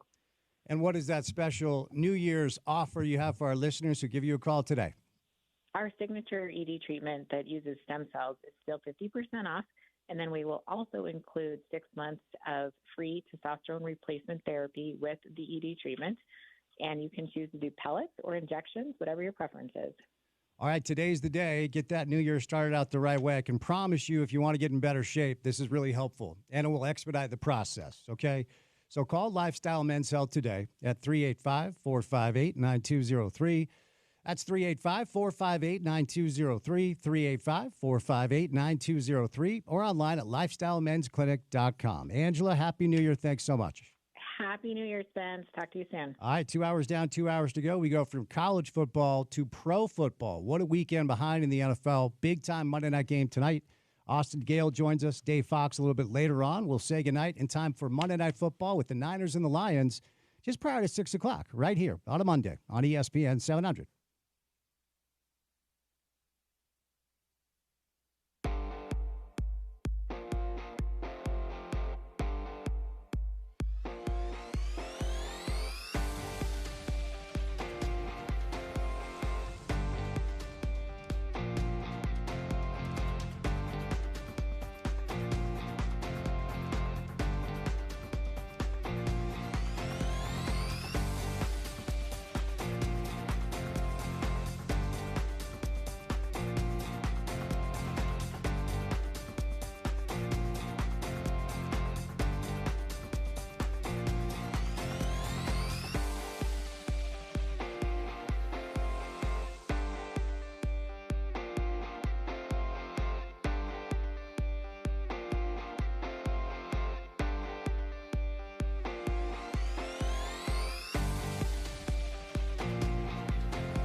Little Monday Night Football on the radio station tonight. Don't forget, we are your home of the NFL in this market. We've got the Niners and the Lions. Right after we say goodnight, let's do some football, though, on a Monday with one of our favorites to start the 4 o'clock hour, Austin Gale, back on the drive on a Monday. Austin, how you doing, man?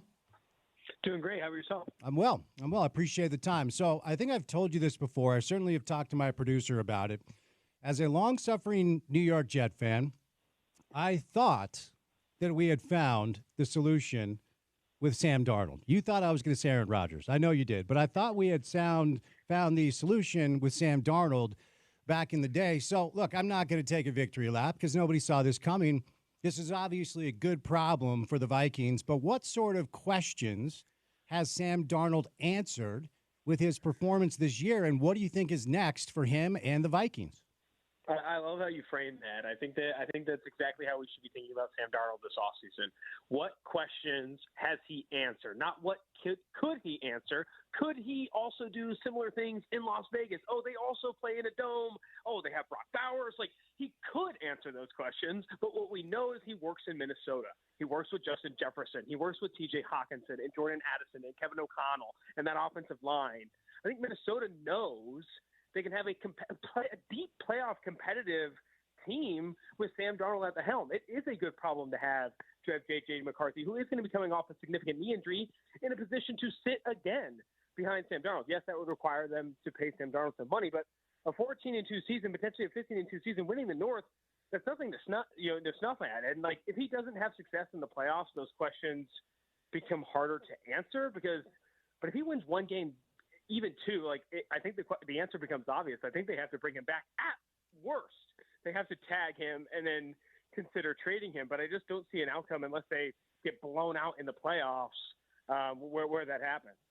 Are you surprised at how effective he's been? Because I don't have a frame of reference for whether or not, because we're out here in the former Pac-12 footprint, so we saw Sam up close playing the Utes. And like I said, I thought my Jets had finally found a quarterback. But are you taken back at what he's done, or did you kind of see the potential in him all along in his career? I think with Sam Darnold, it's that everyone has seen the potential. Every team that has signed him, every fan that wanted him coming out of USC, every team, everyone that's watched Sam Darnold play has seen the potential, has seen the flashes. It's been whether or not he could get over the hump and be consistent. And I think a lot of the blame was put on him, and a lot of the blame was put on the franchises. He kind of muddied his way through. But everyone in the back of their mind going into the season, they would be lying if they didn't say, okay, maybe Sam Darnold could have success here. And I think that's what we're learning about, not just with Sam Darnold, Baker Mayfield, Geno Smith. There's this reclamation project thing happening in the league now where if you have a good offensive play caller and you have some weapons, you can go get, a Baker Mayfield, a Geno Smith, a Sam Darnold, some of these other guys that can come in and be competitive. Russell Wilson in Pittsburgh. If you have a good offense and you have good play and you have good playmakers, it's quarterbacks with experience that can come in and make plays.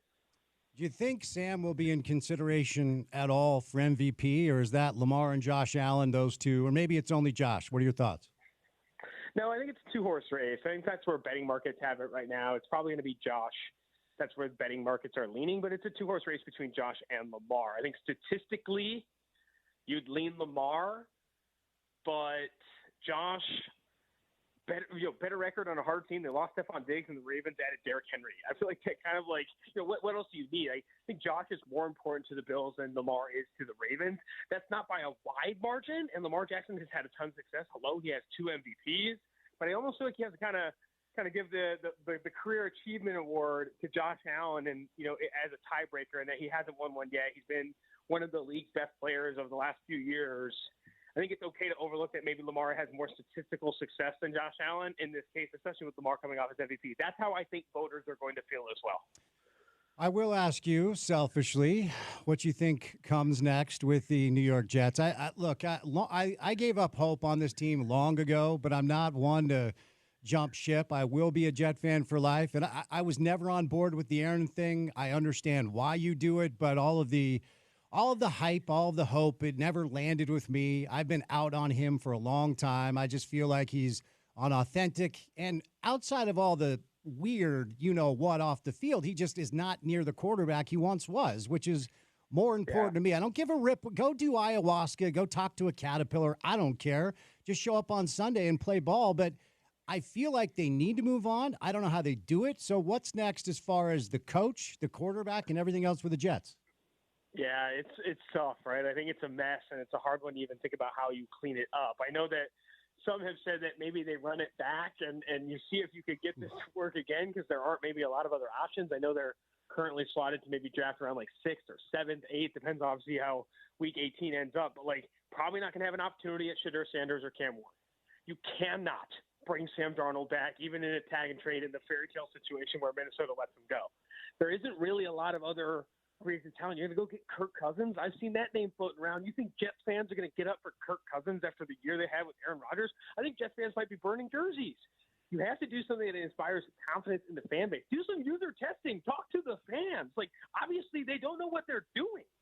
They don't know what they're doing. It's not a bad idea to talk to maybe 100 Jet fans or 200 Jet fans. Like, where are we at here? Like, they're in a bad place. I think more than they need wins, they need buy-in from the fan base. I mean, there's a lot of, I think, a disappointment in the direction that they've been and a lot of question marks, obviously, very fairly on where they're going to go. All right, I've been asking all my NFL guests this over the past few weeks because I come from a split family where me and one of my brothers, we pull for the Jets. Then I have 2 other brothers that love the Giants.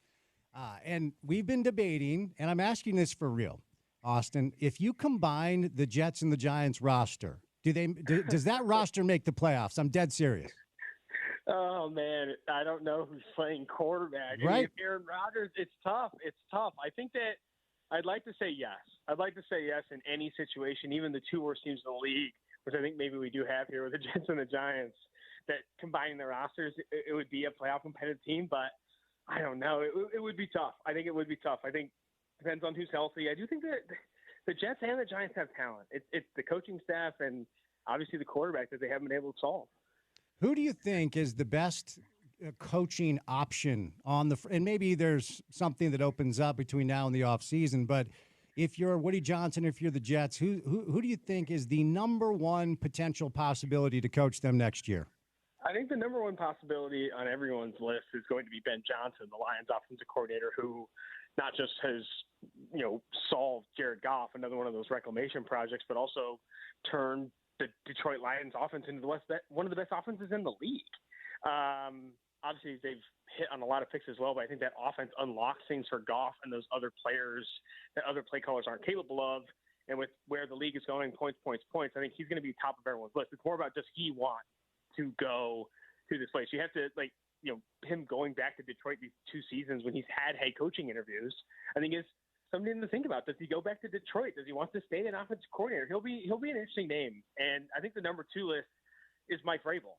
He has to return to the NFL sideline. I think this season, I think a lot of teams are going to look for Vrabel to come in, build up his own staff again, build up everything. And for an owner that wants to just hand the keys off again to someone who wants the autonomy that I think Mike Vrabel wants, I think they're going to jump at that opportunity too. Because people forget how well coached those Titans teams were. They just traded away A.J. Brown, couldn't figure out quarterback, and there he went.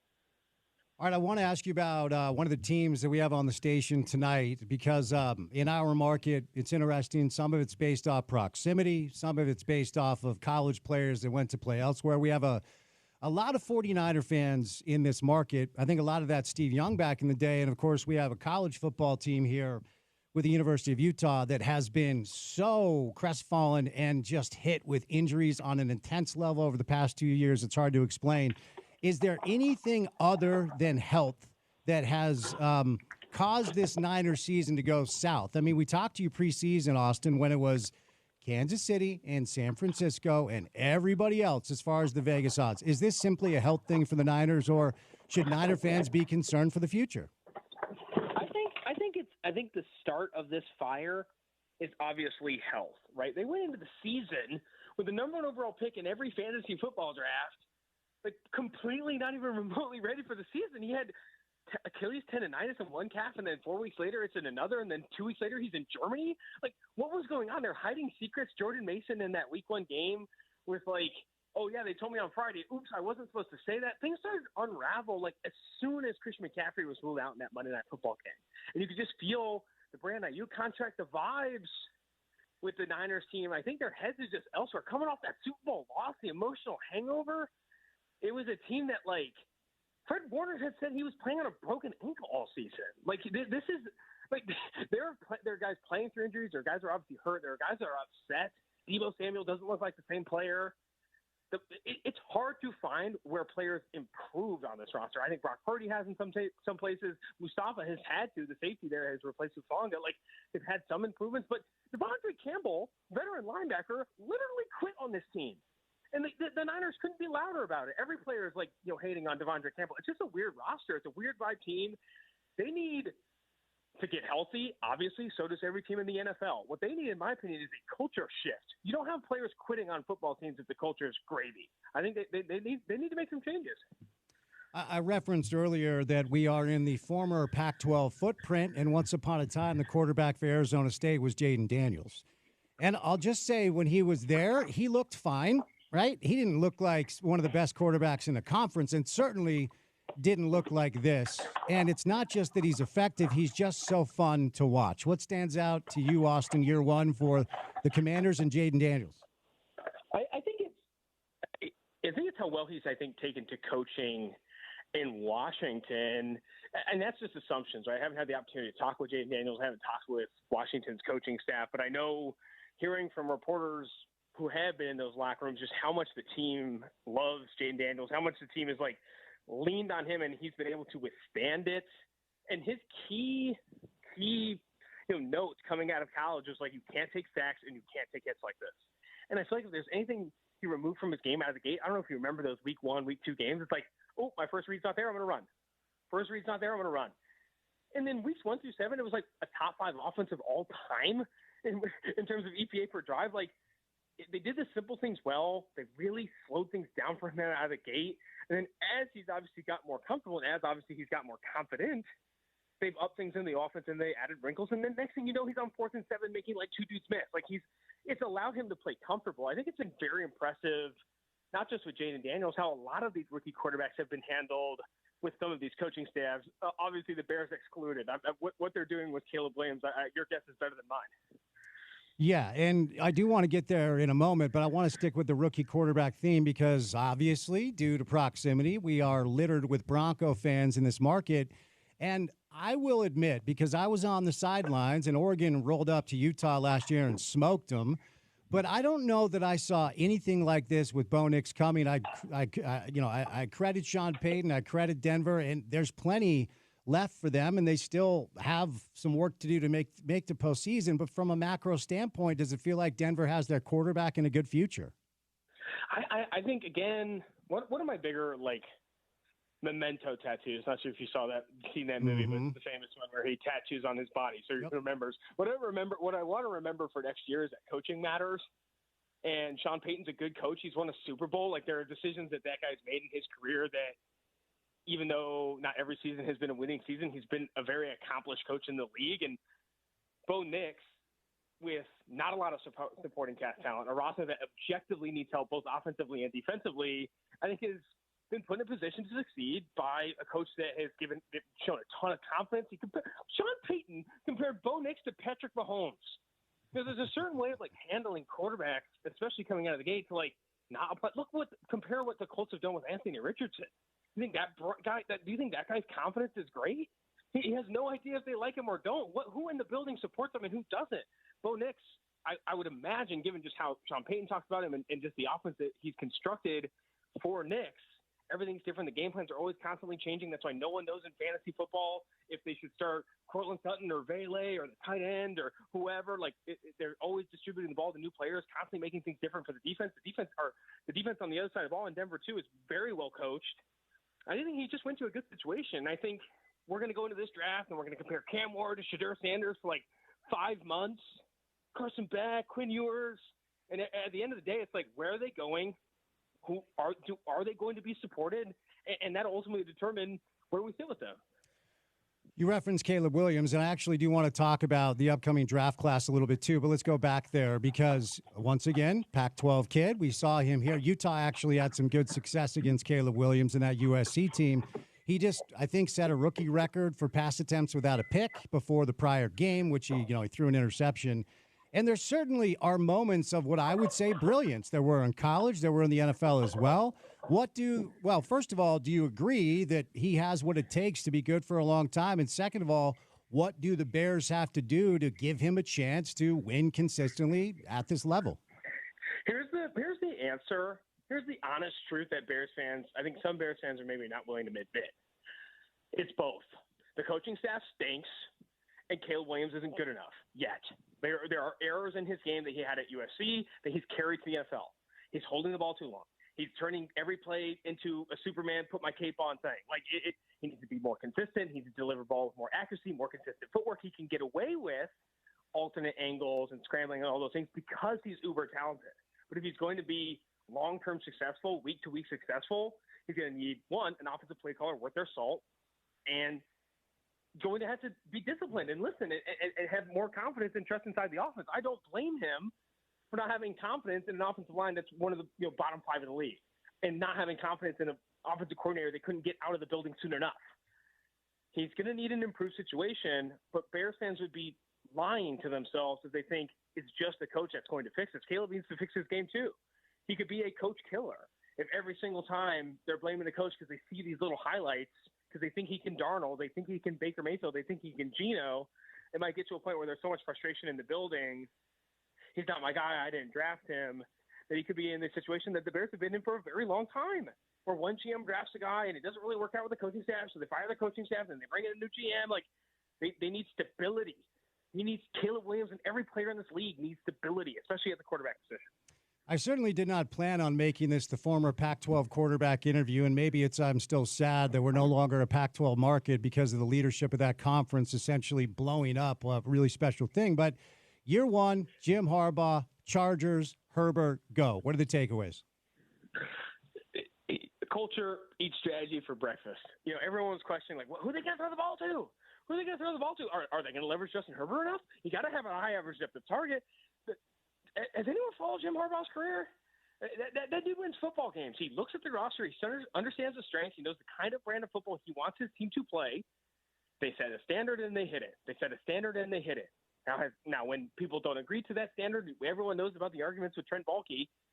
They maybe go different ways. But he has proven everywhere he's gone he wins by setting a standard, not just strategically, philosophically, but also culturally.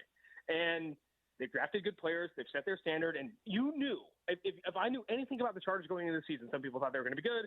Some people thought they were going to growing pains. They're going to improve every week.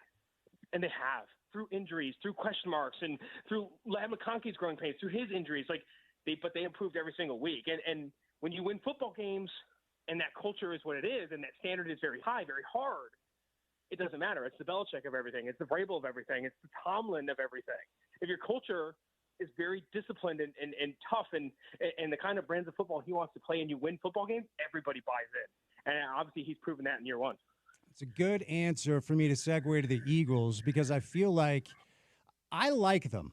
And there's a lot to like. Obviously, there's talent all over the place. And, of course, Jalen misses the game last week. He'll come back healthy, I'm sure. Are you buying them as a Super Bowl contender? What's best case for Philly? Because I think what you just outlined about the culture is something that people don't love as far as the way the season is kind of manifested. They're a hard team to nail for me. They win football games. They have a ton of talent along the offensive line. Jalen Hurts is talented. Saquon Barkley, he's talented. A.J. Brown, defensively, Cooper DeJean, Quinyon Mitchell, they find the Georgia boys. They know how to find talent. They've added talent to this roster. It's hard to lose games when you have some of the key players they have. Devontae Smith hasn't even been mentioned. Dallas Goedert. They have a lot of talent. And I think the coaching staff has, in a lot of ways, maximized that. I think how many games that they've won, a lot of the postseason success that they've had. Obviously, they haven't been able to win the big one, but that's the point, right? I think Sirianni starts to become, in a very tough media landscape, more of a distraction than something wholesale additive when every other media outlet's covering the next best play caller. Andy Reid, Shanahan, LaFleur, Ben Johnson. It gets harder and harder when you feel like it's hard to poke holes in this team. It's hard to poke holes in the Eagles. They're talented. You have to look at the guy that maybe you feel like isn't doing anything and isn't adding anything. He isn't the defensive coordinator. He isn't the offensive play caller. He isn't even maybe the tough security guy. Big Dom maybe does more. Who knows? But I don't know. There's obviously a lot of funky storylines around it. At the end of the day, they're finding ways to win football games. It's just hard right now, especially on the outside looking in, to know how much Sirianni is helping this team versus hurting it. One of the most talked about teams and hotly debated topics right now is what's happening in Cincinnati, because if you're a Bengals fan, you have a generational talent under center, and I just love watching Burrow play. I always have. I'm not sure I've ever seen a college offense like they had at LSU his senior year, and there's still a small sliver of hope for them. They need a bunch to go their way, including they have to beat the Steelers next week, and then Colts and the Dolphins lose one of their final two games, need the Broncos to lose to the Chiefs. So there's still a sliver of hope. But if they don't make it in, or quite frankly, even if they do, what's fair to say about the way I perceive Cincinnati has failed a generational talent under center? Yeah, I think – parts of me wants to blame Zach Taylor. Just given I don't know. I think he's created an offense that works for Joe Burrow and Jamar Chase and T. Higgins. And when all those guys are healthy, this thing works. But it also doesn't feel very fit to handle adversity. I think when T. Higgins is healthy, it feels like it's humming. When he's not, things look a lot harder for them. It's why they lose games early in the season. I don't think they solve problems well. They don't solve problems fast enough. I mean, how do you lose this many games? Even as bad as your defense has been, how do you lose this many games with this kind of talent offensively? And people are going to say, oh, Lou Anarumo, you have to fire the defensive coordinator. You got to fire Lou Anarumo. Why wouldn't you fire Lou Anarumo? 2 years ago, every pundit in this league was talking about how he's maybe the only reason they went to the Super Bowl. Like that to me, I feel like how we flip-flop on our opinions of coaches is just too quick for how long they're in this league, how much people's opinions change, how much the NFL changes every single year with all the different rule changes. Like, I do think that at a certain point, the common denominator in why this team has slow starts, why this team constantly slips under expectations, they play down to their competition, it always starts at the top. And Cincinnati is a franchise that very much avoids firing their coaches. They've had a lot of long tenured coaches, but I think it's where the league is now. Like, if you don't maximize this Burrow Chase Higgins tandem and win some Super Bowls, a lot of Bengals fans are going to be disappointed in Zach Taylor very soon. All right, Austin, before I set you loose, no team in NFL history has won 3 straight Super Bowls. Does that end this year? And if not, who gets in their way? Say that again. I missed the team. So I was just asking, no team has won 3 straight. Obviously, the Chiefs have a chance. So do the Chiefs get it done? And if not, who gets in their way? It's so tough. I think Baltimore is going to be very hard to play this January. I think Derrick Henry looks like a problem, a very, very hard problem to stop and solve for. As we saw the league, every linebacker is getting lighter, every defensive lineman is getting faster, every corner is getting faster, and I think a lot of there is some overcorrection I think you're seeing here, where Derrick Henry, this big bully boy Ravens offensive line, very difficult to stop in cold weather in these games where you play a lot of teams trying to throw the ball on you. The Ravens feel very fearsome. I think Buffalo's too maybe roller coastery to buy them, even with 11 seconds left, in Kansas City or wherever. I think Baltimore's that team that I think could knock them off. But I don't know. My money's on Chiefs, man. There's a lot of ways to make $1. I don't need to make one betting against Mahomes. No, I'm with you there, man. Appreciate the time today. Have a great New Year. Enjoy the games. We'll chat soon, all right? Sounds good. Talk soon. All right, Austin Gale, our buddy from The Ringer. Appreciate his time. We're going to bring in Dave Fox coming up on the other side. But before we catch a break, this holiday time of year, maybe you blew your budget. Maybe you're looking to save some money. Well, good news, you can. And on 3 things that you're probably overspending on, which is your internet options, your cable television, and then your wireless network. Call Ryan from the Dish Pros at 801-424-DISH. What's going on, Ryan? Spence, Merry Christmas, Happy New Year to you. To you as well, buddy. Thank you. And guys, I'll tell you, this is a great opportunity to save some money. And, with this offer the Dish has right now, it's phenomenal. It's just going to go away, where they have the extra edition where you get set up with Dish, get the 2 years worth of credits. The price is guaranteed not to change. We're going to throw in some movie channels for you, but better than that, we're going to throw in the ad-free version of Netflix for the next 2 years. And guys, yes, Netflix is built in like a channel. This is so slick and it's so easy. And, I heard a really interesting comment. I never thought about this. My son came in the house and I was watching the football game last night, and he he said, Dad, why you quit streaming a football game there? You're taking all the internet away. I'm like, I'm on Dish. He goes, oh, I know. He goes, I just hear my friends say that to their parents. Guys, if this is the headache that you're going through, and you're probably not saving much money. YouTube raised their price so much. It's just the same price to get Dish, and the price is guaranteed. Upgrade. Get a better system. Get the biggest, fastest DVR out there. Get Netflix free for the next 2 years. We'll throw in dinner at JCW's. Take the upgrade. If you need help with the TV too, that you just bought, you want to get it mounted on at your house, we can do that also. Call us up and ask about the internet solutions we have, where you can get internet $50 a month and get a free TV on top of that, or a $150 gift card, your choice. Call us today, 424-DISH. It's 801-424-DISH. All right, there he is, Ryan from the Dish Pros. Dave Fox stops by coming up next. It's up to you if you want to listen. Right here on ESPN 700.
Michigan, is this real order? This comes from this Spotify, right? This is Dave. What? This is not EDM. This is mine. This is people playing instruments. I'm supposed to be I not just EDM, but have you ever seen? You said I'm not just EDM boy. No, I'm not EDM boy. Not EDM boy. Not EDM. Shouldn't be using that in other conversations. Merry Christmas. Don't cancel me. Merry Christmas. No, not like that. Because referring to yourself as a boy is an aggressive statement. Okay, I'm not just EDM guy. There we go. Much better. Have you ever seen Father John Misty in concert? I have not seen him in should. concert. He's but phenomenal. I love that song. It's very, very good. Merry Christmas. Happy New Year. Same to you. You spent some time with your son? Connor's in town. And your family? That's been nice. Yeah, hanging out with the fam. And then, obviously, a lot of football and basketball this time of year, which has been a lot of fun. So thank you for your time. I want to start right here, David. Mm-hmm. How many Colorado football games would you say you watched this year? In it, 2. Oh, that's all. Yeah, the BYU game. Okay. You know what? I should have known. And the Utah game. I should have known.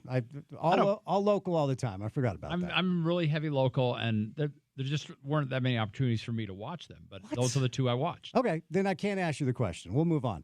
Well, I know about them. I mean, I could talk to you a little bit about what do you want to know? Well, no, here's what it just struck me as odd that 5 minutes after BYU steamrolls Colorado. Yeah. And culminates their season with their 11th win. And school gets a good payout. The game was incredibly impressive. The season was incredibly impressive. And I was so floored that any BYU fan would take any energy or time out of their day to complain that Dave Pasch didn't talk about them enough. Oh, yeah. Because here's the deal. I probably watched 7 Colorado games this year. They're fun to watch. Yeah. And what do the broadcasts talk about whenever Colorado is playing? They talk about Colorado. Do you want to know why? Because Deion Sanders is their coach. They have the Heisman Trophy winner and probably the #1 overall pick. Yeah. And I'm floored that any BYU fan took 1 minute to complain about the broadcast. You can't be floored about that. It just means you're not then you're not watching because Colorado is the product. Look, you've got to remember one thing. If people hear what they want to hear, number one. And I watched the whole game, didn't really take much of an exception to any of it at all in terms of that. But then I made the mistake of looking at Twitter the next day, and they were all upset about it. And, there were comments like it appeared that Pasch and who I don't even know who the color guy was, but we're not prepared for the possibility of a BYU win. But, hey, ESPN, they have a philosophy. They play the hits. What was the headline on ESPN.com? It wasn't BYU wins Alamo Bowl. It was Colorado, Deion, and Travis lose Alamo Bowl. Do you want to know why? Because people are going to click on that. Yeah. Okay? It's not an anti-BYU thing. No. Like, the inferiority complex of that fan base is maddening to me. Like, understand Media 101. Like, I don't know why you're just surprised playing about the this. hits. I'm floored that it'd be one thing if it was like a close game and BYU lost and you're upset about the broadcast. It was a 10 out of 10. If you're a BYU fan, that night was 10 out of 10. And it's like you're looking for one thing to complain about when you should just be overjoyed with the season you just had, which is one of the top 5 seasons in BYU history. Many years ago, I used to broadcast University of Utah games we broadcasted them on Channel 2. This is before ESPN started taking everything. And every year, I always looked forward to doing the BYU and Utah game because, and back then it was email. There was no Twitter or Facebook, but people would email you. And I would get emails every single time we did that broadcast, a collection of emails from Utah fans saying I was all BYU and a collection of emails from BYU fans saying I was all Utah on the same broadcast. Yeah. On the exact same broadcast. And it just used to crack me up because, again, people hear what they want to hear. That's just the way it is. It didn't bother me because I knew, we played it the way we were supposed to, and it was a lot of fun. But that's what happens in these kind of games. And you're right, the inferiority complex, or, again, getting back to if they say one good thing about the opponent, it's magnified. It's so wild. It's just magnified, and it's just like, how can you even say that? And yet you're talking about the top 2 or 3 draft picks in the upcoming NFL draft, and who knows if Deion doesn't end up in the National Football League. It's Media 101. I guarantee they were sitting in the production meeting, and the producer said, remember, guys, what are we doing tonight? we are pissing Colorado football all over this broadcast in order to keep people intrigued. Yeah. And then once the game got out of hand, it did turn into, is Shedeur going to be the number one pick? Will Deion have something to say as far as where he goes? Sorry, that's just more interesting than how is BYU going to replace Connor Pay? Yeah, and they did mention Pay was leaving. They mentioned plenty of things about BYU. It's just, but to your point, I get people ask me all the time, which fan base is more insufferable, BYU or Utah? And I always answer the same way. Whichever team is good. Yeah, that's true. Whichever team is good. And when they're playing each other, it's both, really. You cannot keep both fan bases happy. And I haven't done that game in decades because it's on network now. So, but I can't even imagine what kind of reaction they get.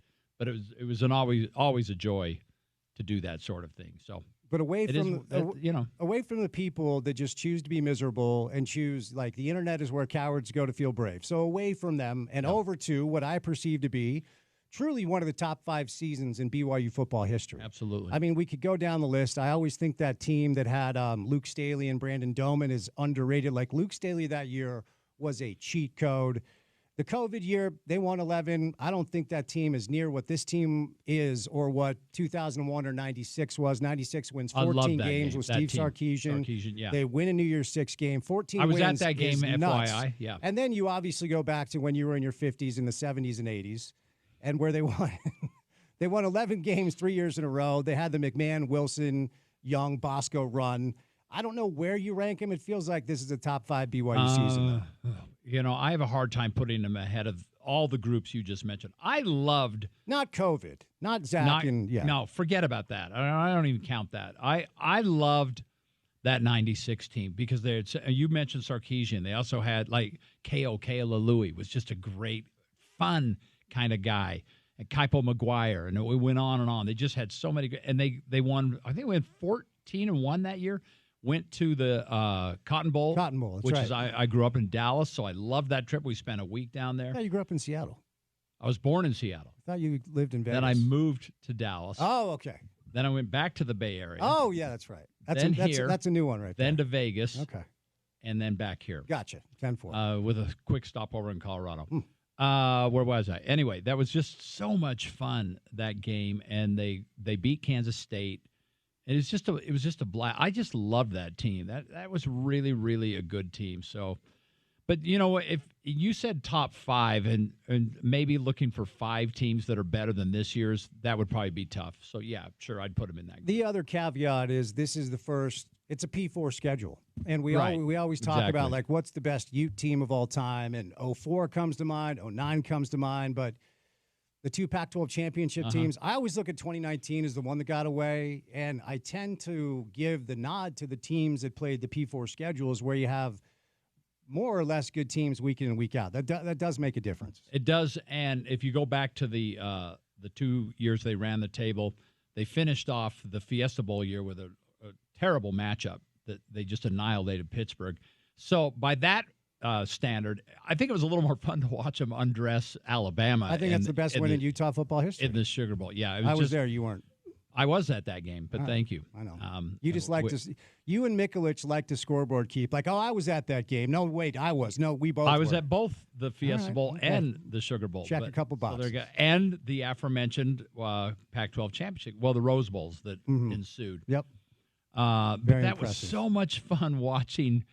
Saban just he was just lost, just like melt down. They lit him up quick. I mean, you really look around, you're like, wow, this is actually real. It's happening. It was really a lot of fun. So. But BYU deserves a lot of credit.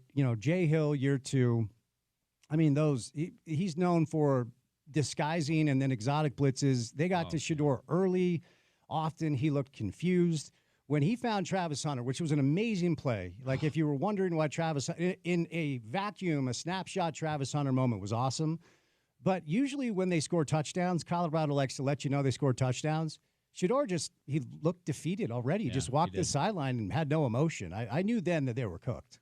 By the way, Travis Hunter, another fun fact. Yes, I have a Heisman vote. I'm going to disclose I voted for him. That's actually a fun fact, finally, because you're not very good at kind of deciphering the facts that are what's fun actually fun and just facts. Just nonsense. It's like whenever I talk about the RSL MLS 2009 Cup, Fun fact, I was there. That's not fun. That's just a thing. That's a fact. You just were there. It's not a fun fact. I loved the end of the game, though, where Dion was complimenting Kalani Sitake. And you can see he genuinely likes him. In the press conference they held the day before the game, and when he said, if I'm going to get my butt kicked, that's the guy I want to get my butt kicked by. I thought he was very – I mean, he was gracious in defeat. And, I thought it was great. I don't hear too many, Cougar fans talking about that, but I thought that was really kind of cool. You want to know why Dion praises Kalani? Do you have the answer? Yeah, because Kalani could kick his ass. Well, he was praising him before, though. Yeah, too. but no, I mean, Kalani, like physically in a fight. Those two in a ring. You mean? Yeah. So Dion knows that. Well, yeah. He's also. I mean, he had foot surgery not long ago. He couldn't even run away from him. Right. So that's why. I'll give you that. Let's call it how it is. I like Dion. I don't know. I know there's a lot of haters out there. I love him. I think he's great. I don't know what's to hate. For the game. Colorado football was irrelevant 2 years ago. Mess. And he's turned it around. I wonder if he stays. We'll see. I hope he does, because honestly, having Colorado in the Big 12 is a big advantage because they're the most watched team in this conference by far. Yeah, I mean, they double most Big 12 teams. So if Dion goes away, that goes away. For Utah and BYU football, I sincerely hope Dion stays and Colorado continues to play well. And you know what? He stays unless there's an NFL offer that he just simply can't pass up. Cowboys. He's not. Here's the problem. The only way Dion's going to the NFL is if he goes with Shedeur. And the Shedeur is now out of the reach of the Cowboys because they're about as good at tanking as the Jazz are.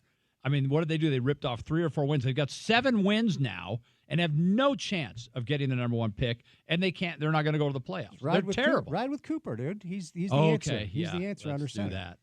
He's the answer under center. All right, one more BYU thing, and then we'll do some Utah. The question always is, because we see teams all the time. Like this year, Indiana went like this. Indiana football has been horrible forever. And so we see teams randomly all the time, just boom, lightning in a bottle, 10, 11 wins, top average 10, schedule. top 15, and then they fade back into whatever they were. Do you think Kalani and Jay and A-Rod and everybody down there, do you think they figured out a little something where this is kind of who they are now? They're not going to be thought to be one of the worst teams in the Big 12 next year. I can tell you that much. I absolutely think that. And it helps have, you know what? It starts with when your quarterback comes back. That is key. And they have that. So that's obviously going to be big. I think, the turn, and I don't want to keep going back to last year. You and I have talked about this a couple of times. That should have been at least a bowl team in its first year. I mean, they had, good heavens, what were they, 5-1 at one point, never won another game? I mean, that just, the odds on that are so astronomical. So forget about that and consider that a quality rebuilding year, or not rebuilding, but a building for a P5, which is now P4 conference. And yeah, I think they have figured out. You look at, I mean, the Colorado BYU game didn't look like a championship game, but beforehand, everybody was saying that should have been the Big 12 championship. On paper, it looked like a great matchup. But of all those teams, Iowa State looked pretty good in their bowl game. But of those 4, Iowa State, Kansas State, Colorado, and BYU clearly, despite, wins or losses, is the best-looking team of those 4, I believe. And next year, going into conference play, I mean, they, with a returning quarterback, they could be picked right at the top. I don't think it really matters to even want to be picked, because they were picked at the bottom and proved that wrong. So who really cares? But, yeah, to answer your question, I think they've got it absolutely figured out, and they play so well. As long as he can keep Jay around, and Jay, I suspect, makes an awful lot of money, and he's really happy with where he's at. Yeah, with all of the pub that Jay got this year, at some point he will get an interview to take over his own program, and at some point he'll do that for sure. So the other thing BYU has figured out, at least as of now, and this is both basketball and football, is their collective, or whatever they're calling it, is really starting to flex their muscles a little bit. And when NIL became a reality, as I started to kind of understand exactly what it was going to allow, the next day on the show I said, look, this is great news for BYU. This is how you become relevant again. Now, this was before the Big 12 inclusion. This was still during independence, where it was kind of like, where's our home? As soon as you lose one game, you know that you're playing for an average, mediocre bowl landing spot. So the Big 12 has made them relevant in a way they haven't been for a while, since 10 years of independence brought a lot of ambiguity towards the program. We know what the basketball team has done, but today They take Keanu Tanavasa from the University of Utah. Yeah. Obviously, Cameron Calhoun is going to Tuscaloosa, Alabama. It's hard to compete with that. This one hurts. Keanu Tanavasa is an excellent player. I was told this morning that Utah football knew about this about a week ago, 10 days ago. The coaches were informed by Keanu. I don't know if it was BYU for sure, but that he was gone, that he was not coming back. But they land Keanu Tanavasa in the transfer portal. They're bringing in a couple of offensive linemen because Connor Pay is leaving. They've got a Michigan tackle coming in. They bring in this kid from SUU who apparently has like a 750 snap streak without allowing a sack. So they're also figuring out the transfer portal in a way that right now it feels like Utah still needs to continue. Now, Utah football has added some pieces. The basketball team is a different thing. But I think if you're a BYU fan, you should feel pretty good about what the collective appears to be bringing in. Well, and that's the key, Spence. Everything you just said is less about just in the old days, why did kids transfer? Because the program wasn't doing so well. They wanted to play more. They wanted to go to a better program. Nowadays, let's be honest, it's all about money. So the fact that BYU is able to compete quickly lets you know that, and 6 months ago, we thought all the money was being funneled only to basketball. But it's becoming quite clear that whoever's in charge of allocating the NIL funds down there is making sure both programs are taken care of. Are you and Ryan Smith has come out and said, I don't know if you saw this comment where he said, hey, the only thing I give BYU is money for my season tickets. I didn't pay for AJ DeBanza or anybody else. I don't know that he would just outwardly go out and say that if it weren't true. But it doesn't matter where the money's coming from. They have a pile of it, apparently, and they're dispersing it enough to make both programs strong. Well, I haven't seen receipts, but I'm sure Ryan donates to the collective, and the collective writes the checks. I'm sure that the A.J. DeBanza check didn't say Ryan and Ashley Smith on it. Right. It was written by the BYU collective. Yeah. But he's saying that the extent of his donations are for his season tickets. Yeah, I don't believe that. But what I do believe is a very, very understandable, probably realistic scenario is that Ryan Smith is a donor. Danny Ainge. Yeah. All these, and Danny knew A.J. DeBanza because A.J. was a Massachusetts kid. Danny lived in Boston. I'm told as of now, and I'm also told this is going to change in the next few weeks, and I'm hoping to have some fun news to announce on the show about Utah giving their fan base some really good news about where they're at with the collective. As of now, I'm told that BYU has at least 9 seven-figure donors, and Utah has 2. Okay?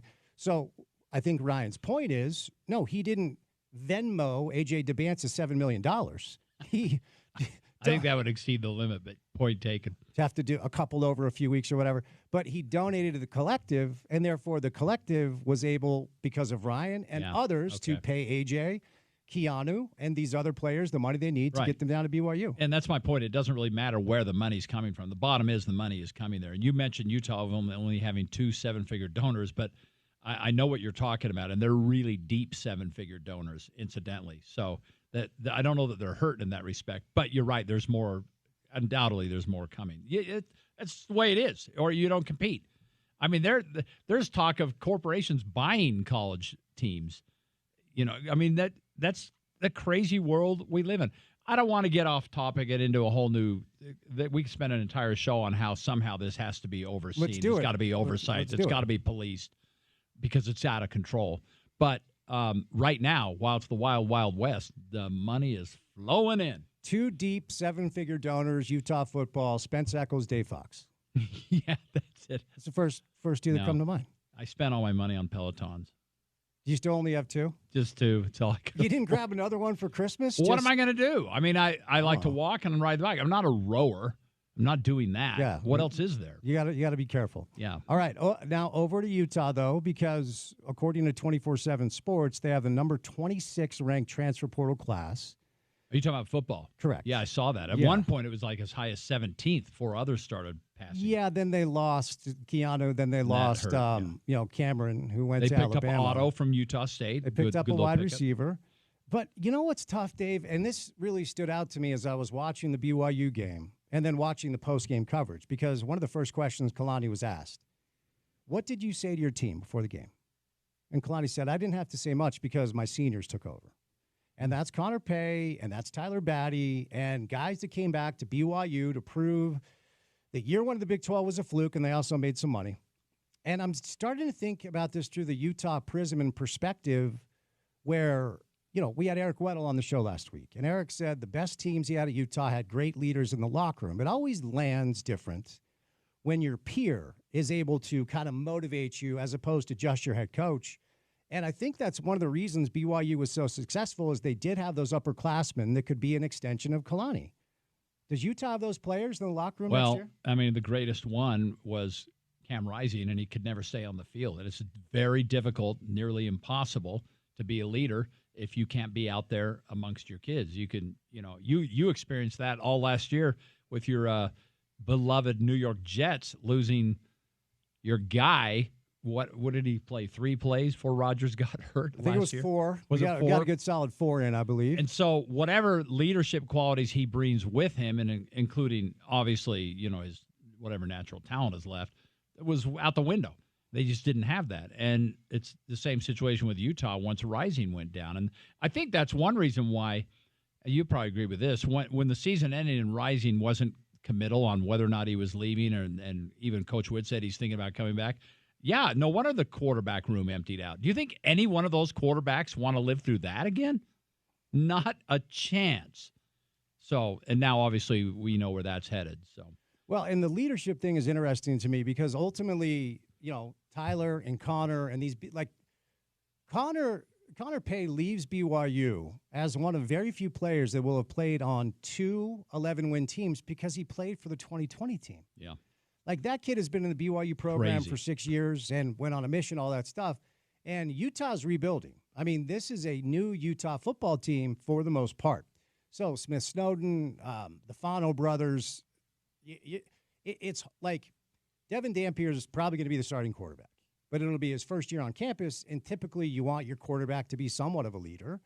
And I don't know anything about Devin as a leader. I've seen plenty of his game, and it looks like he's a solid player. But I just think it lands differently from a player who's been in the program for 5 or 6 years as opposed to one who's just barely on the ground. Are you saying you think you have to have that to be successful? I think it helps. Because I think it helps, but I don't think it's incumbent on your success. I mean, talent overrides everything. Well, and there are plenty of transfers that have done great things in only 1 year. For sure. And honestly, to be honest with you, I'm not that worried about that. I don't think that's going to be that big of an issue for Utah right now. They've just got to get that offense sorted out, and they've got a whole new coaching staff. They've got new players, and a few that have come back. So I'm not really honestly that concerned about it. A leader will emerge. They always do. And you're right. Generally speaking, it's almost always involves the quarterback. Well, and also, as I always say, this is the most unpredictable sport. So to your point earlier, there's a chance Arizona State probably is the answer. They'll probably be picked to win the conference. We'll see what they do in their first-round game. I think they're going to get smoked. But BYU is probably going to be a top 20 team next year and probably one of the top 2 or 3 teams as far as odds to win the Big 12. I don't know where Utah is going to be, but it's not going to be near the top. But we already know it doesn't really matter.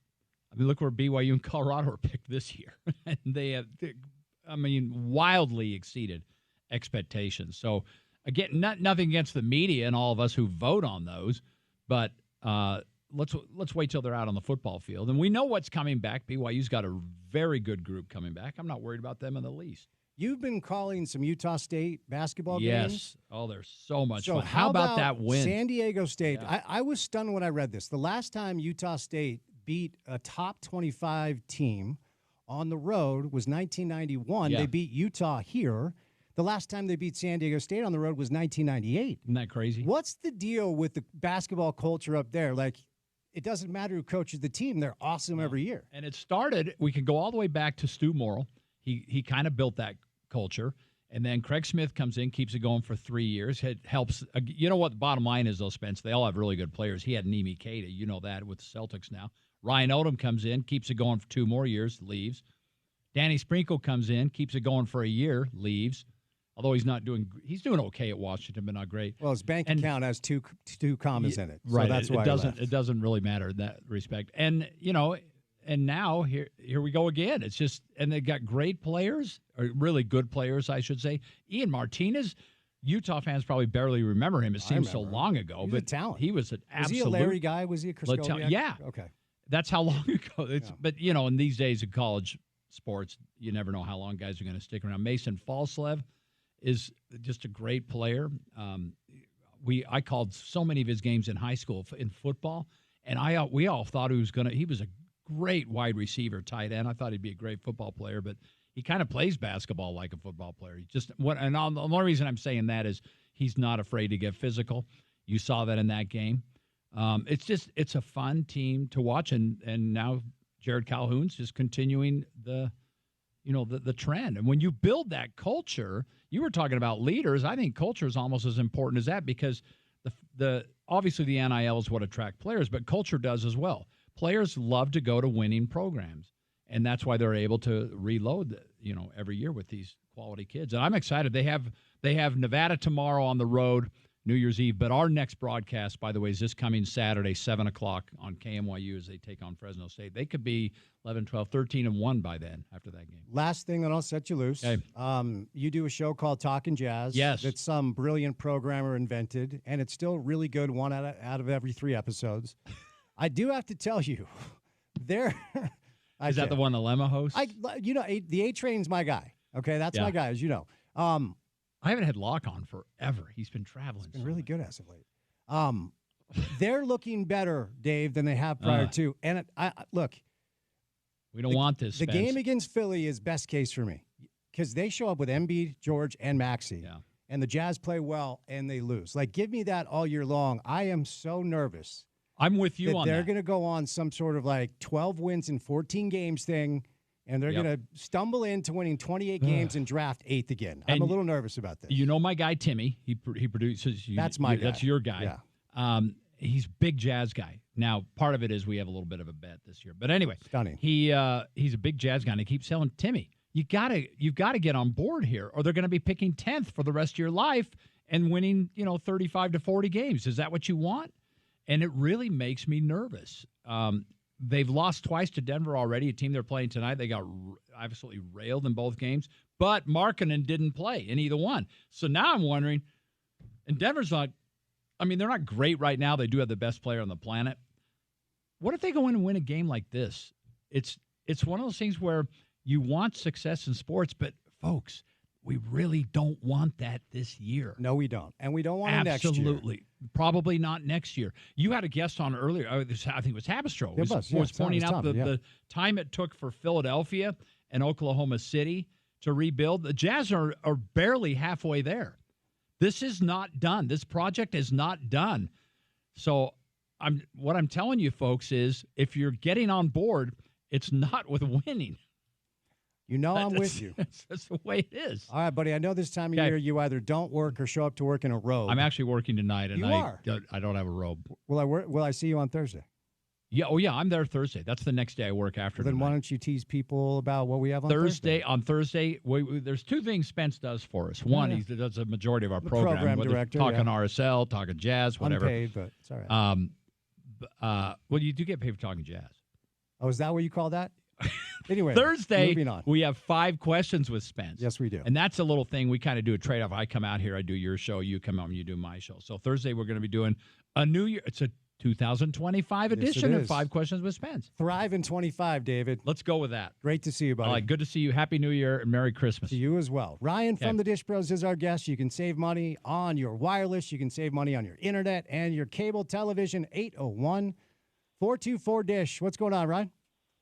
And it is super easy to just put some extra money back in your pocket. Guys, this offer right now is stacked, and unfortunately, we're going to lose it here in a few days. And so I want you to take advantage of this. Now, listen, I heard a really interesting thing from my kids.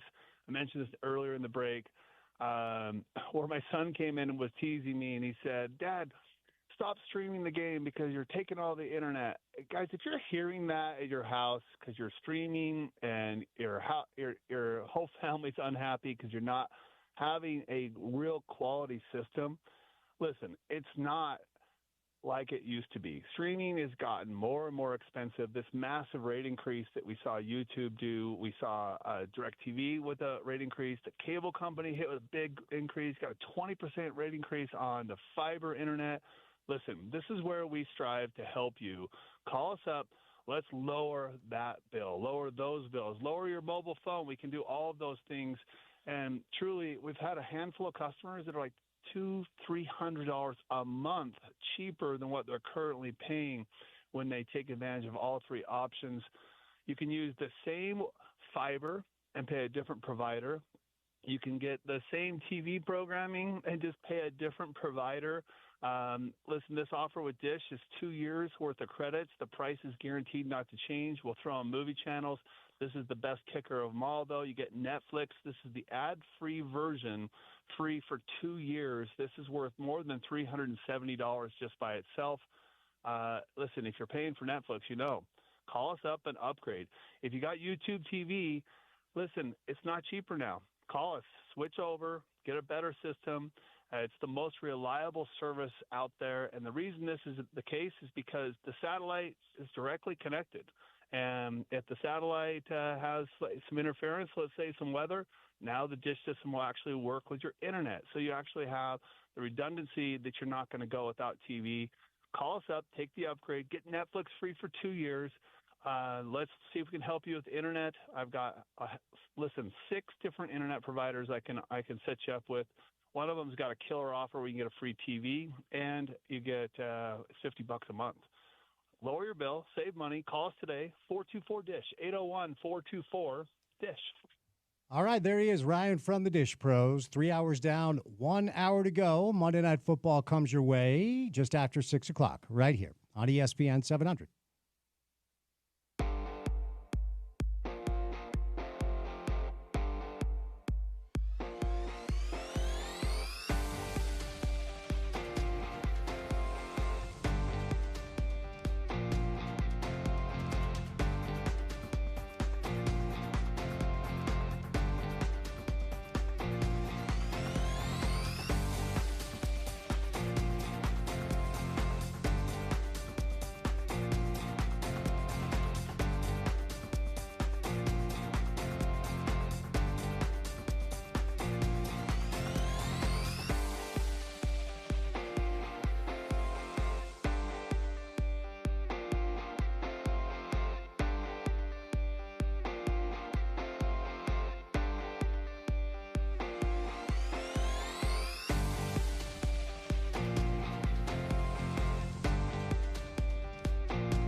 All right, what's going on? Drive at 5 time on a Monday afternoon. Your commute home on this chilly but clear Monday evening or afternoon starts right now. It's great to have you with us. Happy Monday. Hope you had a great weekend. Happy New Year's Eve / New Year's Day week. Happy holidays. Hopefully you had a great Christmas week last week and are off to a good start to that work week this week on this Monday afternoon. We have a lot to do prior to saying goodnight at 6 o'clock, and we have been really, really busy.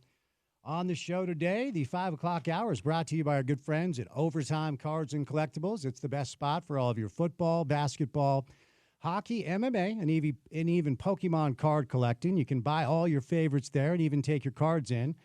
Maybe you have some rare cards in your collection you don't even know about. Also, actually, no, never mind. It's not time to start thinking about the holidays, but they have great gift cards, a perfect stocking stuffer for next year. So there you go.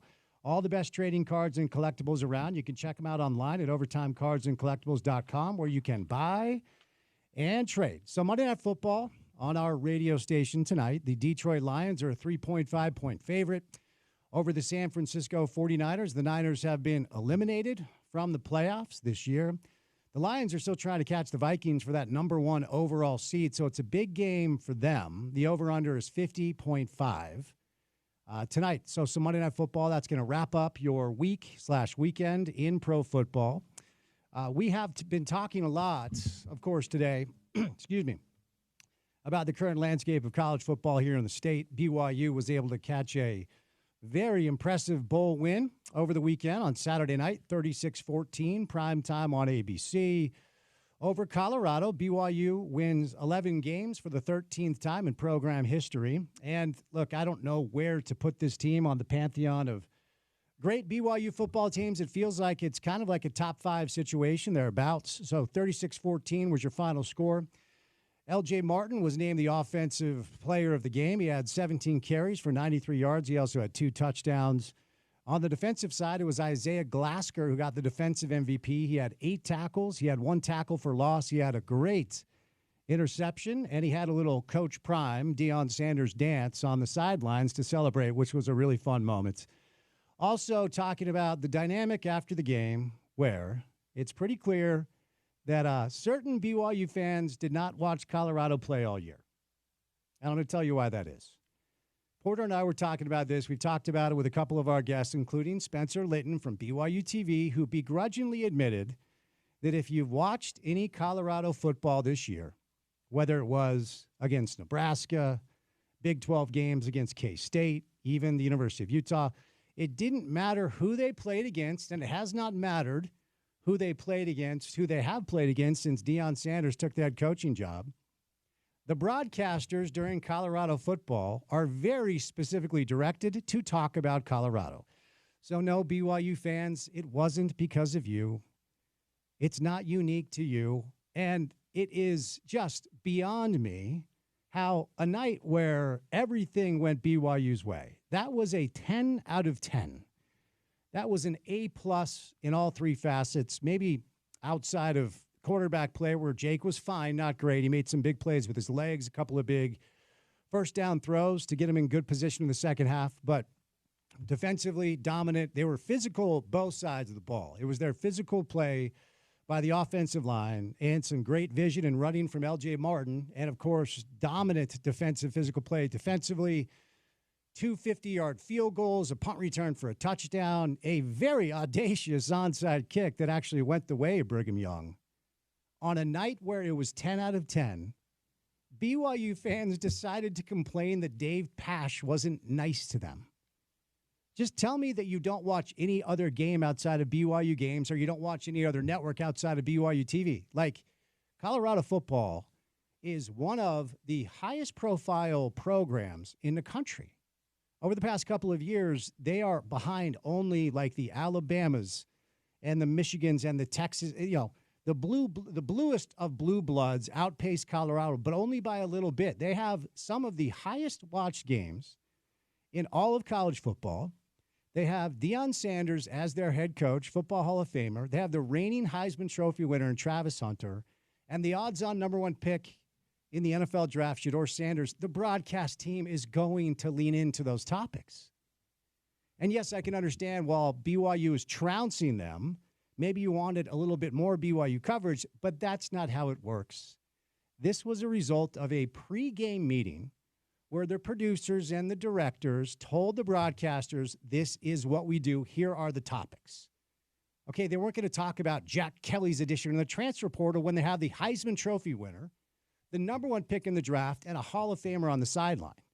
That's just the business of the thing. And on a night where BYU culminates one of the top 5 seasons, in my opinion, of their program, winning their 11th game, beating their 8th conference opponent because they went 7-2 in conference play, locking themselves in as potentially the favorite to win the Big 12 next year, and maybe like a top 15 ranking preseason, like they return a grip of their best players, including their quarterback, Jake Retzlaff, including their running back, LJ Martin, including their best wide receiver in Chase Roberts. They're losing 2 offensive linemen. They've already replaced those 2 with exciting prospects in the transfer portal. Most of the guys on defense outside of Tyler Batty are coming back. That was the lane you chose to complain about the broadcast. Wild behavior, in my opinion. But shout out to Kalani, shout out to A-Rod, shout out to Jay Hill. Year 2 of the Jay Hill defensive schematic approach was just dominant. He is known for disguising looks and bringing exotic blitzes, and that's what he did against Colorado. They got to Shedeur early. They got to him often, and Shedeur Sanders looked rattled. Right away, it felt like this was kind of a mismatch. After Parker took that punt return back, I felt like it was over. Felt like that was done. And when Shedeur Sanders found Travis Hunter for that unbelievable touchdown pass, typically Shedeur lets you know when he threw a touchdown pass or makes a great play. Did you notice that he just walked over to the sideline almost with his head down? They knew that they were cooked. They knew that they were defeated.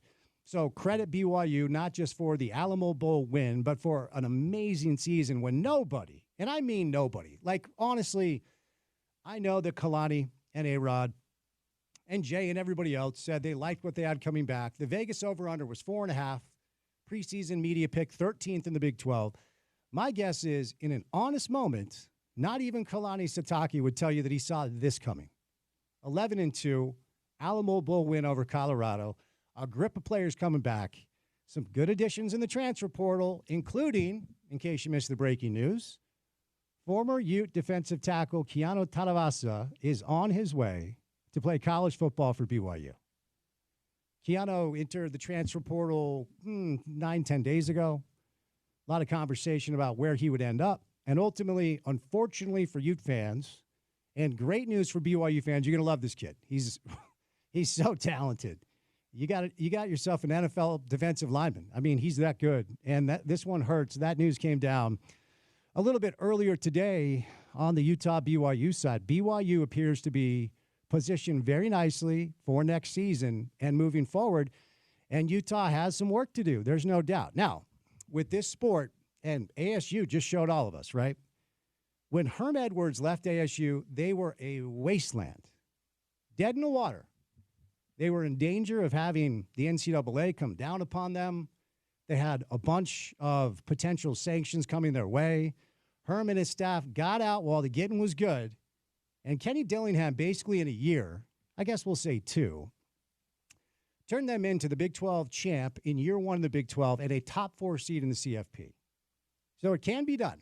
Now, uncharted territory it is now for Utah football because this is a massive rebuild. BYU relied on continuity last year, relied on growth in-house last year, and it worked for them.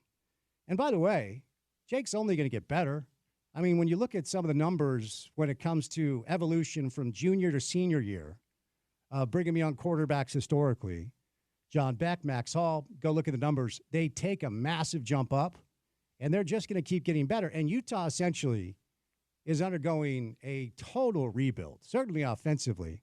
And losing Keanu Talavasa and now Cameron Calhoun. Cam's going to Tuscaloosa to play at Alabama. They have holes to fill defensively as well. So Utah, according to 247 Sports, right now has the number 26th ranked transfer portal class. Actually, it's down to 29. They just updated it now that Keanu is down at BYU.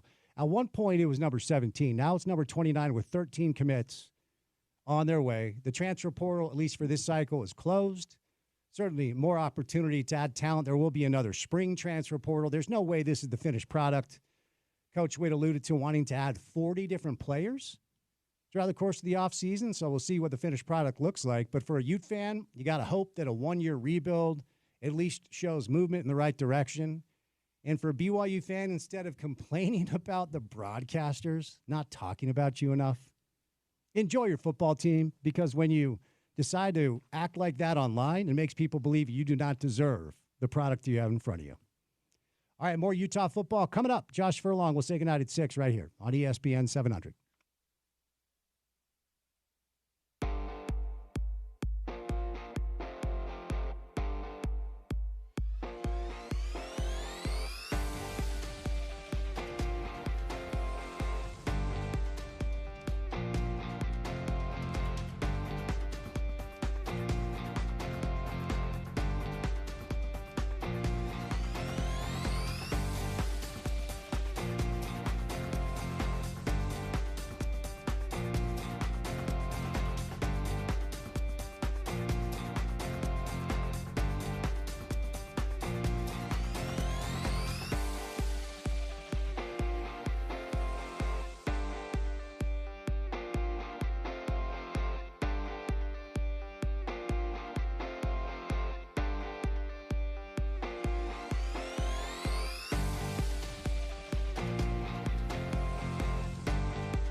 All right, wrapping up the show.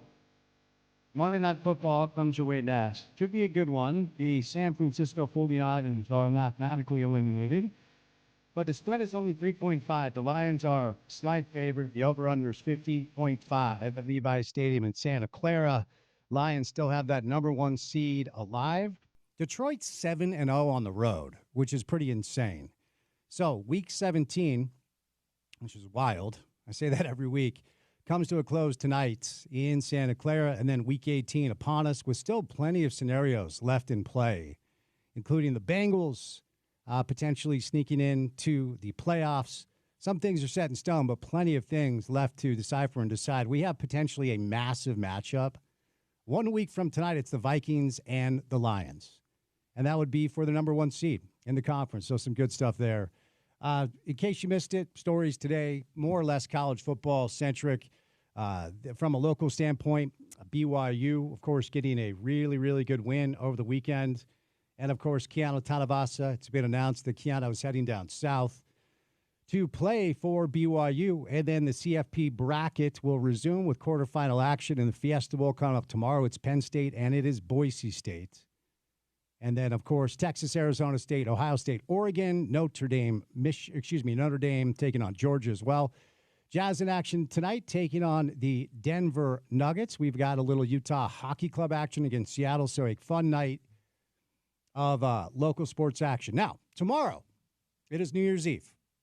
Porter, what have you prepared for the good people on a potentially special of New Year's Eve show? Yeah, well, first you'll have a doubleheader: Utah women's basketball, Utah men's basketball, and then in the interim, Spence, we'll have depends on the timing, probably 3-ish, 3:30 maybe. You'll hear a little replay of some of the drive. I'm thinking you'll probably hear from Frank Layden, Richard Smith, and maybe Eric Weddle from last week. But we'll go through and get some topical and hopefully some informational interviews from the last couple of days and last week, and wish you adieu on a 2024. So we are technically off tomorrow. We're off on New Year's Day. We'll be back on Thursday with a live show. Do you dare tease what could potentially come our way on a Thursday show when we are back live? A Thursday show. I know you'll have one Craig Bolerjack and Gordon Monson already confirmed for a big hour. Tim Bontemps will stop by for your NBA Daily Assist. We'll get some college football mixed in there, of course. And Neil Smith talking some Utah hockey, NHL with Behind the Glass. All right, there you go. So that will do it for this Monday edition. We're back live on Thursday. Special thank you today to Josh Furlong, Tom Haberstroh, Spencer Litton, Austin Gale, and Dave Fox. For any of the sound you may miss from the show, head on over to the website. It's ESPN700sports.com. Reminder to download our station app and take us on the road. How I look for our station is the ESPN700 app.